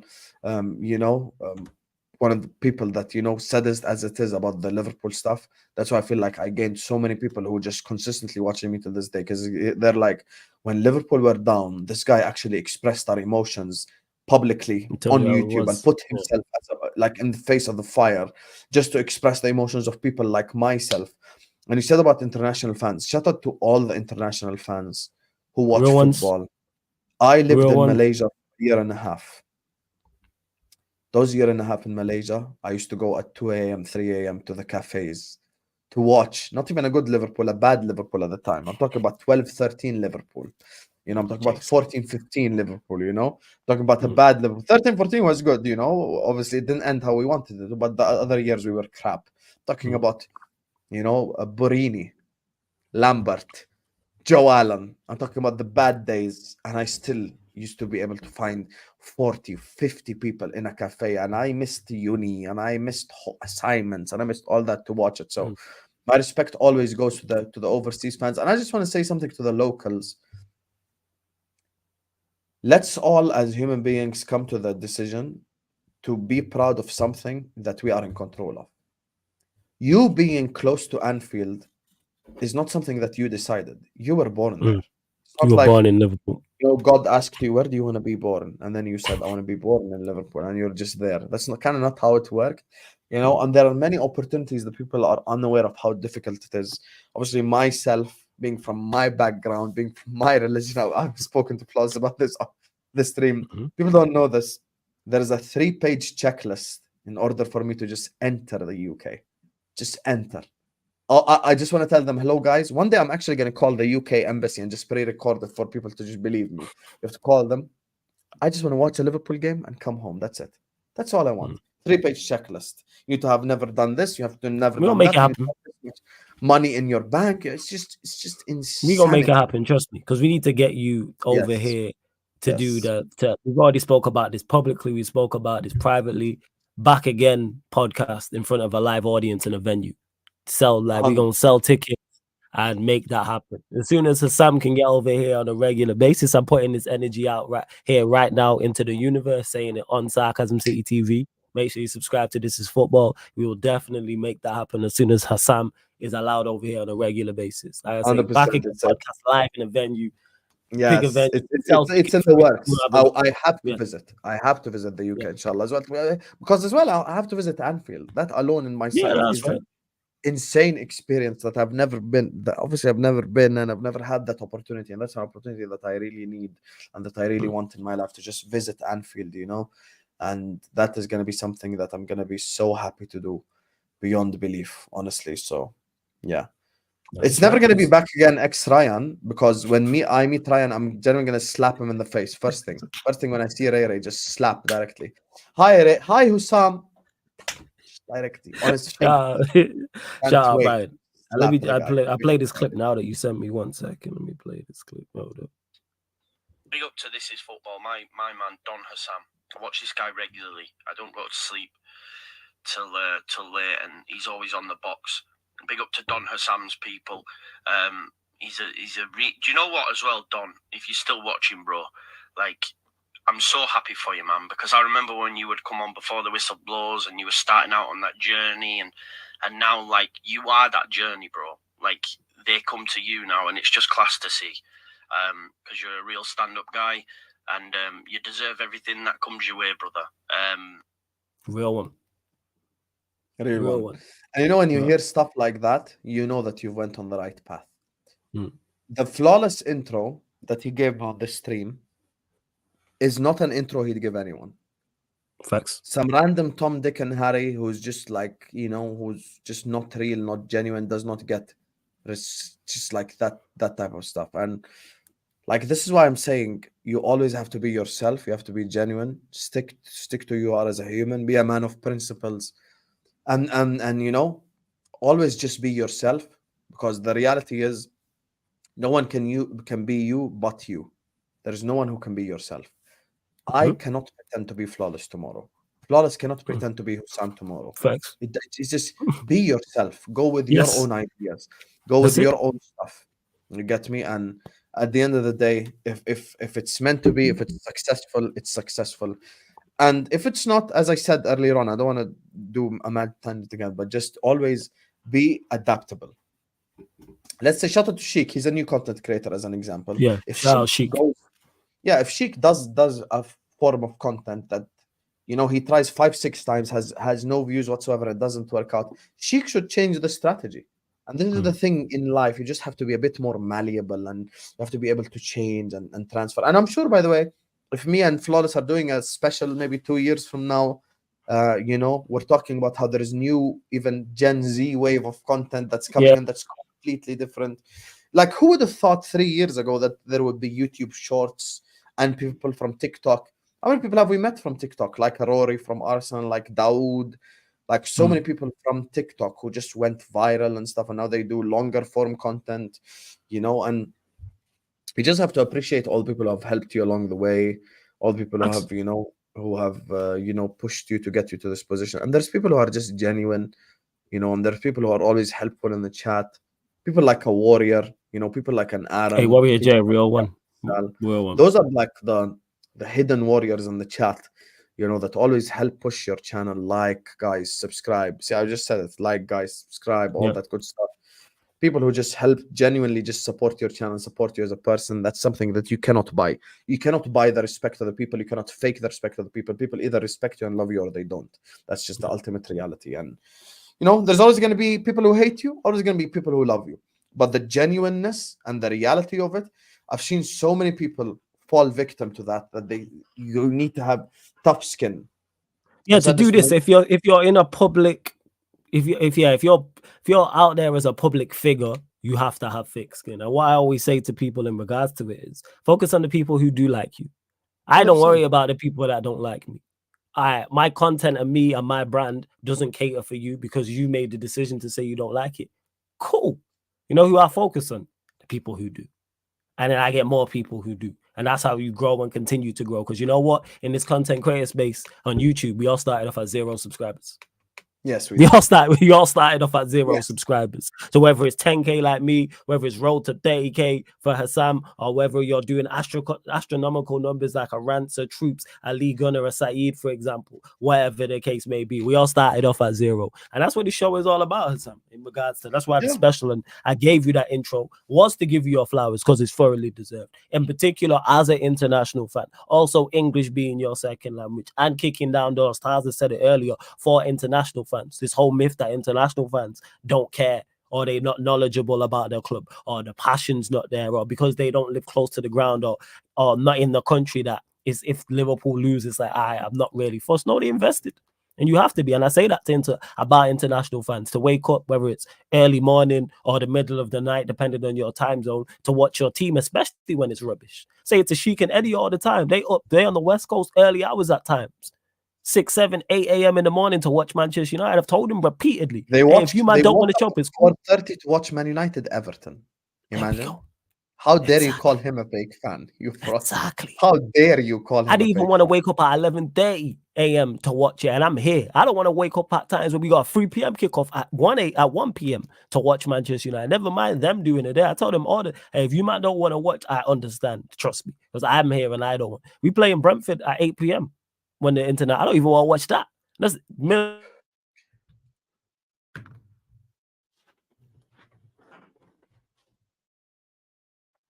Chat, did I lag out? Or Flawless lagged out? Damn. Flawless just lagged out. Chat, can you comment if I'm still here? I should be still here, right? Flawless just lagged out. Yep, Flawless lagged out. Oh my god, I'm supposed to be from the third world country. You get me? My internet works and he froze. There you are. Oh my god, I cannot believe this. On the special, Flawless. On the special. How do you lag out on the special? How do you lag out on the special, brother? There is a golden background, golden names, Sarcasm City TV special, all of that stuff. It's mad. Welcome to this football takeover, guys. Like and subscribe. Let's talk about why Liverpool are the biggest club in England. You get me? We got 6 Champions Leagues. We got 19 league titles. Only English club to dominate both England and Europe. You get me? Biggest club in England. Hold that. Biggest loss in Man United is. Hi, Flawless. Are you here? Yeah, I lagged out, fam. It was me. It's me. I made it. Carry on. I'm going onto my laptop. It's me. It's fine. It's fine. Big up, Flawless. So yeah, I think we've come to the conclusion to the journey side of things. You get me? And like the YouTube stuff. Just be yourself, be authentic, and that's it. Yeah. Any key moments that we may have forgotten or not spoke about that you may have not mentioned in regards to your journey? Or is that pretty much everything? I really think in this 2 hours and 20 minutes, I have literally described everything from Spaces, from when it started, Clubhouse migration, meeting the people on Spaces, and everything we've been through till this very second where we're here, trying to create brands. I still find it insane till this day. Like I just done a stream with Footy Judge Mo with 450 people watching us just previewing the Champions League and the Europa League, which actually happens like 2 weeks from now. That's mad for me. That's mad for me this very second. Yeah. So listen, the journey is insane. Always have the destination in your mind, but never ever forget the hard work that it takes to get there. It's kind of like the gym, funnily enough. You're never ever going to get big biceps from one set.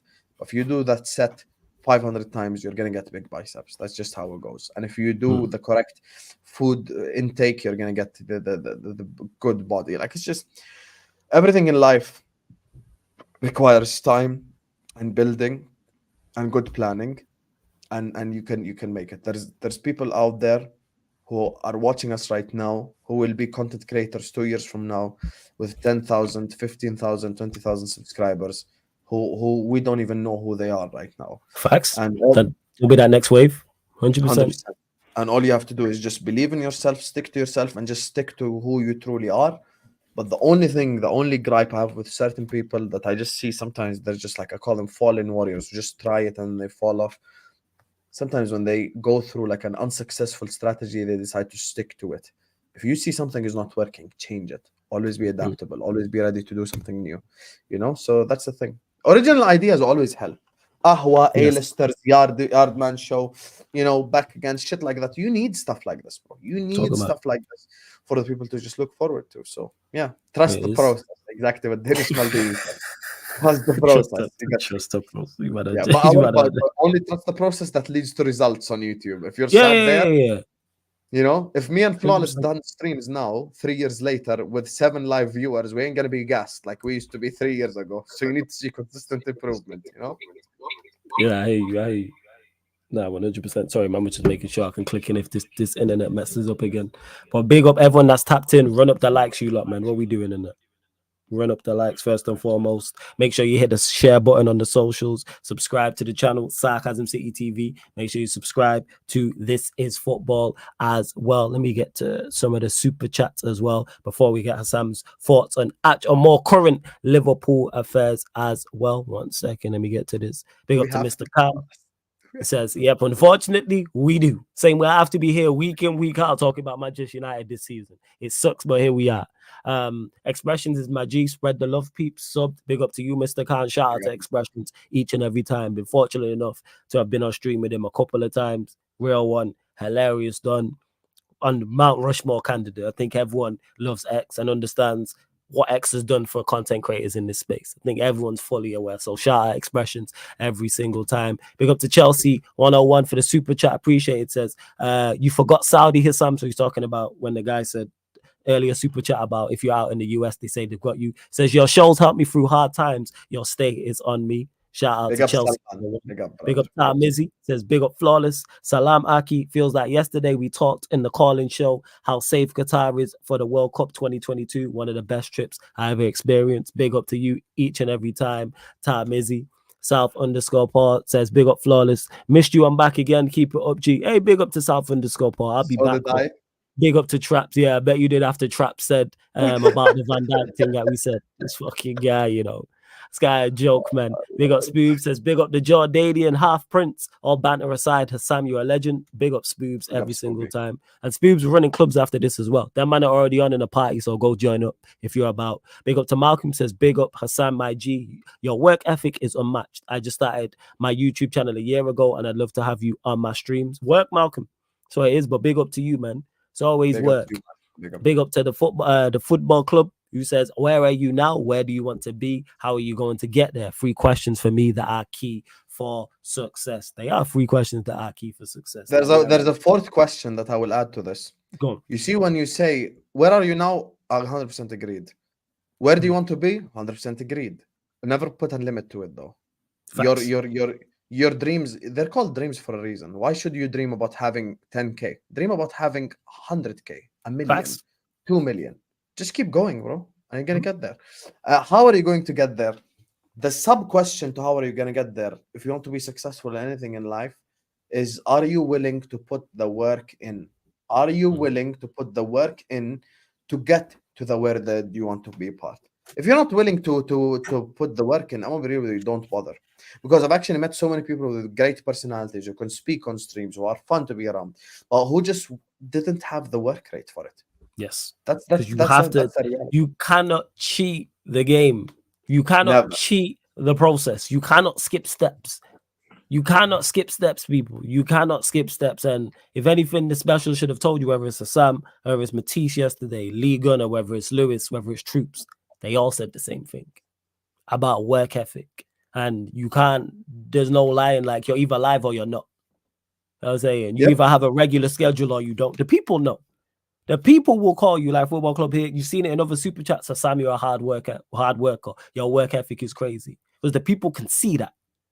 Like, there's no line of that. You don't have to call yourself a hard worker. You know why? Because the community will do that. Or your work ethic's incredible. Or you're always live. When do you sleep? Etc. etc. I remember such and such though.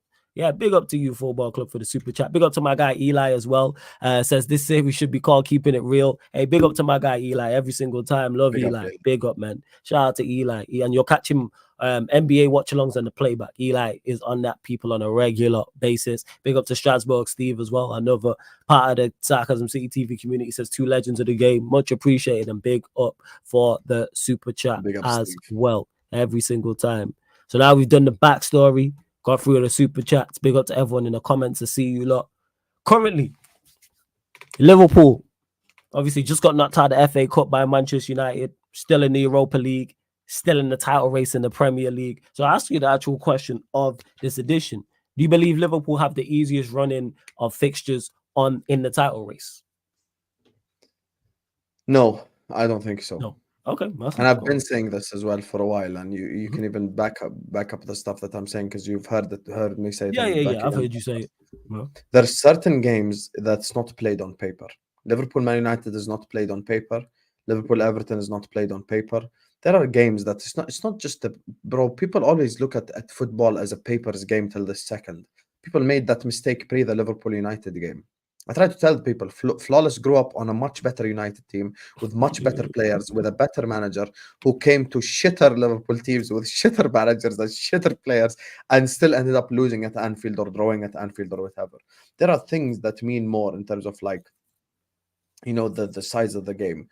I cannot have Man United away, Everton away in a title run-in and come tell you, oh, it's easy, because I could easily lose both games. You just saw it with our own eyes. Let's let our own mistakes be our biggest teacher. Since we were talking about the journey and the destination and all this, what's the destination? The English Premier League. That's what we want to win. The journey has 2 extremely tough games in the run. You actually look at City's fixtures. City has the easiest run because they play Arsenal at home, and the only tough away game they have is Spurs. And City have no real rivals, because obviously growing up, I've never met a City fan growing up my whole life. But 15 years, 18 years I spent in the UAE, not a single City fan I met. So obviously that club doesn't really have rivals and shit. So there's no real vitriol or hatred towards a football club like that. Stockport County aren't in the Premier League. You get me? So they don't have the real rivals. So. Yeah, I think they have the easiest run of fixtures in the Premier League by far. Aston Villa away is tough as well on paper. Spurs at home is tough on paper as well. So, yeah, I don't think we have the easiest run. Okay, that's fair. So you think it's City. So does that have you favouring City in the title race? Listen, this Arsenal City game is going to tell us a lot. I don't know. Really? Bro, this is... I don't even... Has this ever happened where you've had like 3 teams separated by a point on March 22nd? Not that I can... Definitely not in recent times. It might have happened like early 2000s, but not to my knowledge in recent times. No. I don't remember this has ever happened before. I'm going to be real with you. Like, I genuinely don't remember this happened. But this whole title race is separated by a needle, bro. Like, this whole title is separated by... I've from August, I didn't believe we could win the league. And until I see it, I just don't believe it, And there is the reason why I was one of the few people who were actually upset. Once again, you know why? I'll tell you something. You know why Flawless actually and myself hasn't really been argumentative this season a lot? We've probably argued like once or twice, but other than that, we've actually been calm. I've actually argued more with Lewis than I've done Flawless. It's been with Lewis more. It's been with Lewis. Yeah. But I look at this season, and I've really just been so objective about this season. I've been so level-headed. No one can accuse me of running a narrative or something when I've been saying stuff from August. I haven't believed from August that we're going to win the league. And that's why I was one of the few people, Flawless can vouch, that was actually upset after the City draw because I wanted us to beat them. The keyword I used was margin for error.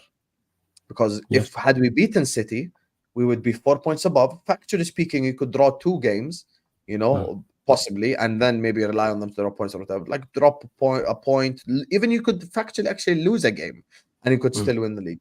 Now you essentially have to go perfect. You have to be flawless. You have to go 10 from 10. You have to go 10 from 10. Do I think Liverpool could win 10 from 10? Nah, I don't think so. I cannot name a favorite right now. I need to see what Arsenal City shows. But I think Liverpool are the least likely to win the league out of the 3 because we're the most likely to drop points in the last 10 games. I genuinely believe that. It's not an agenda, it's not a narrative. Yeah, so I'm guessing there. So what you're saying is because I've met plenty of people have mentioned in regards to the City Arsenal game being key. So if City beat Arsenal, please don't tell me he like that again. Plus, Bomba clot. How have you like that again, Flawless? Hi, Flawless. Have you like that again? my Wi-Fi playing up. I can't hear you. Yo, can you hear me? Yes, I can hear you. Yeah. My Wi-Fi playing up. On the laptop, I should say. On the special? Hold on, one sec. Yo, can you hear me? Yes, I can hear you, Flawless. Yeah. There we go. I'm back. It's all good. But yeah, as I was saying, so do you favor City?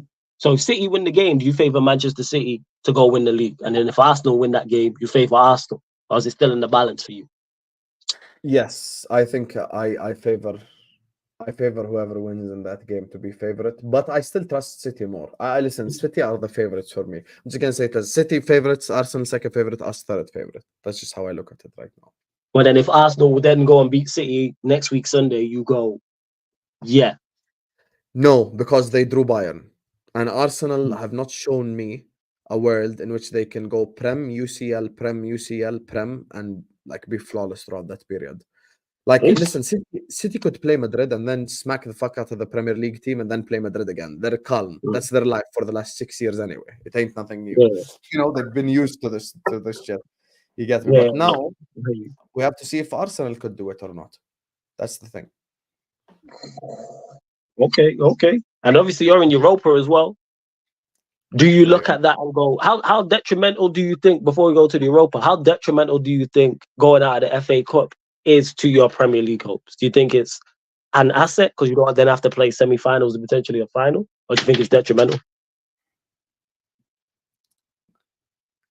Look, we have many players coming back from injury.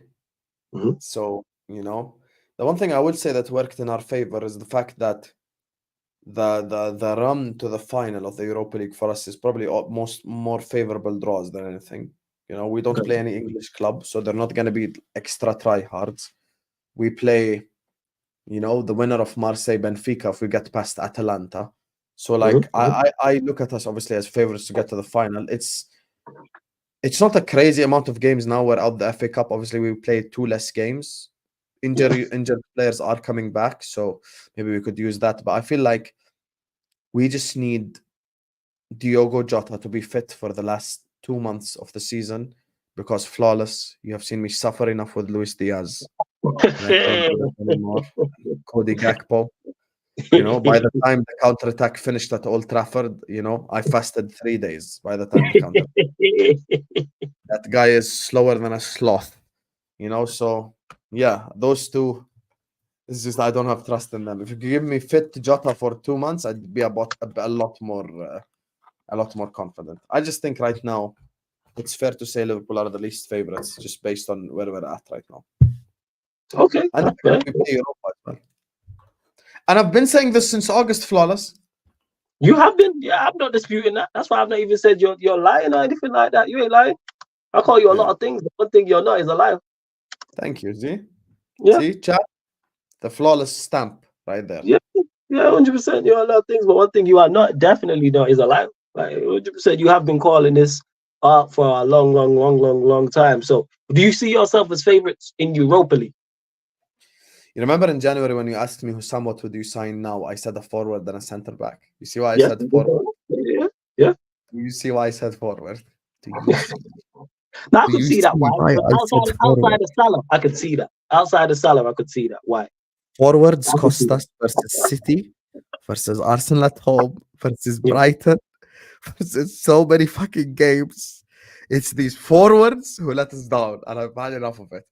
Are we favorites for Europa? I would be the most shameless human being in this planet if I said we're not favorites for Europa. We're definitely favorites for Europa, 100%. All right, that's fair enough. That's fair enough. You lot, don't worry, man. I'm gonna get to your super chats as well. I see you lot in the comment section as well. Obviously, we're working while we're working. My laptop is shocking. That's one thing. Speaking of upgrades, that's something I need to upgrade next month. Is this goddamn laptop. Same. So we will do I that. really need to upgrade. Yeah, I didn't want Speaking it. of I was trying to do it, destinations and journeys, you know, but from I was recording with a phone to a laptop to now this not being good enough to need a new thing. That's mad, bro. yeah. I was trying to be a cheapskate and run with this laptop, but I gotta buy a new laptop. I'm literally gonna do it next month at some point. Probably like the mid April or next or the end of April. Like definitely 110%. Without doubt, I'm gonna do that. Without doubt. Let's see what else you lot are saying in the chat as well. So you've got obviously Carabao Cup in the bag. Europa League, you're saying your favourites for. Premier League, you're not confident of. Liverpool, I mean, Klopp leaving at the end of the season. How do you see that impacting Liverpool? And what manager would you like to see coming? Because obviously there's been talks of Alonso, there's been talks of Amarin, talks of Nagelsmann, and it's Liverpool Football Club. There's going to be a lot of links and speculation. But who would you like to actually see coming? When a massive figure or leaves a football club or any institution, if Steve Jobs left, you know, sorry, not Steve Jobs, rest in peace. If what's the Microsoft guy's name? The chat, I'll let you know. I know Yo, you chat, talk what's the Microsoft guys? How can I forget? Bill Gates. If he left Microsoft probably could be able to function for 2 months, but then after that there would be a fall off. Thing is, you just have to control the fall off. You have to control how far do you go. I'm not sending shots, I'm being honest. I don't want to do a Chelsea. I don't want to fall off to the umpteenth degree. What Liverpool are doing right now, flawless.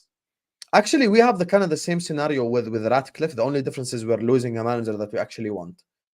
You have to make a series of right decisions to fix the position that you're in.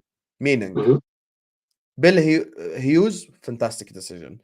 Michael Edwards to run the sporting director stuff, fantastic decision. Again, obviously to run football operations. Now you have to get the right manager in and you have to sign the right players. Let me give you an example. Your club is linked to Gareth Southgate. You could get the two best players in the world right now, put Gareth Southgate, and you still ain't going to be successful. Facts. In reverse, you could get the best manager available right now, sign two shit signings, and you're still not going to be successful. As an example. So it's a collection of decisions that we have to make to minimize the fall off, and we should learn from other people's mistakes. There's not shots. There's me being honest. Don't do what United did. Don't do what Arsenal did. Learn from the mistakes that others have made. Make the correct decisions and you'll be successful. Who do I want as a manager? I want Xabi Alonso if he wins the league with Leverkusen, because that just follows in the footsteps of Klopp. Breaking that Bayern dominance with Leverkusen is insane. All right, that's fair enough. So you're saying Alonso because it's looking like he's going to win it. My bad.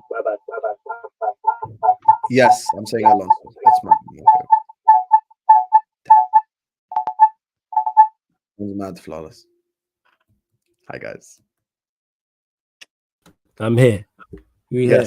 Technical difficulties, but we here, man. You know what I'm saying? I was trying to get it to mute it, so if it falls out again, people, it falls out again. My Wi-Fi, but we are coming to a close as well. Let me check if Troops is still live as well. Let me know in the chat, people.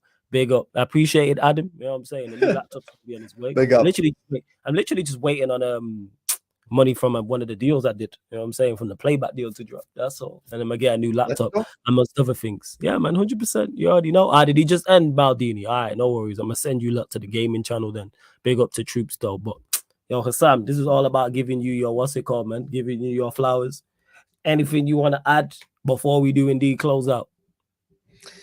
Yes, there's something I want to add. Make sure you guys are subscribing to Sarcasm City TV. That's the most important thing. This guy He's one of the hardest working people I've met on YouTube. You get me? Love.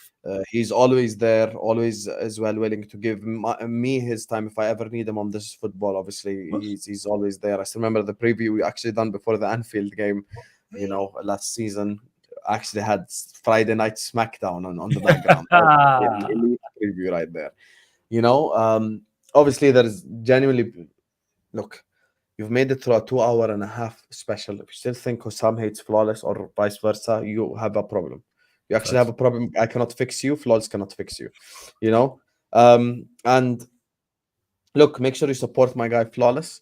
Like, support me, guys. Share the video, like the video. I'll be there on the special as well tomorrow. Shout out to I think who's gonna be on the special tomorrow? Rants, right? Rants is one tomorrow. So you got 3 tomorrow, people. One at 4 p.m., one at 7 p.m., one at 10:30 p.m. Obviously, the 7 p.m. one is Rants, and I'll let you lot on an exclusive. The 4 p.m. one is Zah. You know what I'm saying? So Zah will be on 4 p.m. Shout out to Zah each and every time.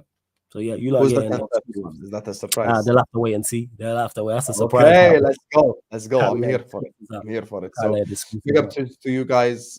This was actually a very good episode. Sometimes in the international break and in content in general, not even just during the international break, just actually speaking about your journey makes people sometimes just like understand the stuff that you go through. Because I saw Matisse say this yesterday. Obviously, guys, like, listen, myself and Flawless, we don't save lives, bro. Like, obviously, it's not like we're fighting criminals or we're stopping fires or we're saving something. Like, we're obviously we're talking about football and we're in a blessed position to be able to do this. But at the same time, sometimes the journey lets you appreciate, the hard work that people, got on for you. So big up to you, Flawless. This was extremely enjoyable. Big up to all the Sarcasm City TV community. Big up to everyone in the chat. Please like the video. Please subscribe. You get me. Big up to all of you guys. Absolutely incredible people in the chat who chose to watch this stream. We were talking about entertainment and options and all this. Chose to watch the stream for this whole time as well. So love you, all of you guys. Appreciate all the people's love. And yeah, like, subscribe to Sarcasm City TV. Big up to you guys, man. Yeah, man. Large up to you lot as well. Let me just get through the rest of the super chats. But big up everyone who's enjoying the specials as well. Let me see. One second. Hold up. Let's see. Big up to Amin with the super chats. As Flawless, you think United dodged a bullet with Cody Gakpo? Yes. I'll let you. Yes. I'll let you answer that question, Amin. Big up to Adam. Yes. You said contribution towards. Yes. He says contribution towards the new laptop. Yes, big up to you, Adam, man. Like, appreciate it. Like I said, new laptop incoming. Like I said, I actually got a patent that piece I'm getting from Playback actually for that initial deal and sort that out. But hey, love to everyone who has locked in. Again, make sure you lot subscribe to This Is Football as well, because you can catch Sam on his own channel. Catch him on Back Again alongside myself. It was great having him on because completed the set in regards to having all 3 members of the Back Again podcast on the channel on these specials. And that's what it's about, giving people their flowers while they're here. And Sam, you're going to keep ascending in this thing. What is it now? You're at 28, what is it, 27, 28K? Where you're at? How many subscribers? Almost at 28, sir. Almost at 28. So you're going to be at 30 no time. So you could end the year 35, 40. Like, we're going to get there and then boom, then you're halfway to 100K, which is crazy. So again, make sure you lot subscribe to This Is Football each and every time. Make sure you hit the like button and subscribe here as well. But Sam, any final thoughts, man? Any words? You've dropped plenty of gems during this. But yeah, I listen. Good luck to anyone as well who's going on this journey himself. Big up to Flawless for having me. This genuinely was enjoyable. And yeah, big up to you, Flawless. I'm gonna see you on the back again. Back up blood clot again. What next we do this. And big up to all you guys in the chat once again. Just like and subscribe and go in the Sarcasm City TV Gaming. I'm on the comment section always, cussing out Spoopy or Eli. So yeah.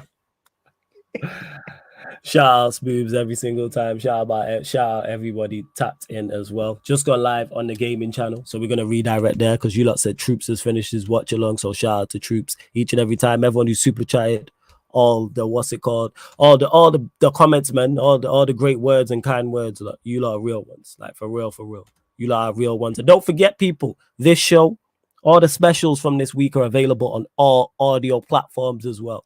Spotify, iTunes, SoundCloud, anywhere you get podcasts. If you want the audio form, links are underneath in the description. Follow us, Sarcasm City TV on Spotify, SoundCloud, the same, iTunes, Apple Podcast, all you iPhone users. So whether you're on Android, Spotify, hit us with the follow, 5-star. Same with iTunes as well. Literally gonna redirect from here straight over to the gaming channel, people. You lot are real ones. So yeah, man, big up to everyone that's locked in. Really enjoyed this. This has been good, man. Really enjoyed these specials because I get to talk with people that I'm fans of. And this has been the Sarcasm City TV special. Special guest, Don Hassam, live on the Sarcasm City TV YouTube. Big up and see you lot on the gaming channel. Salute.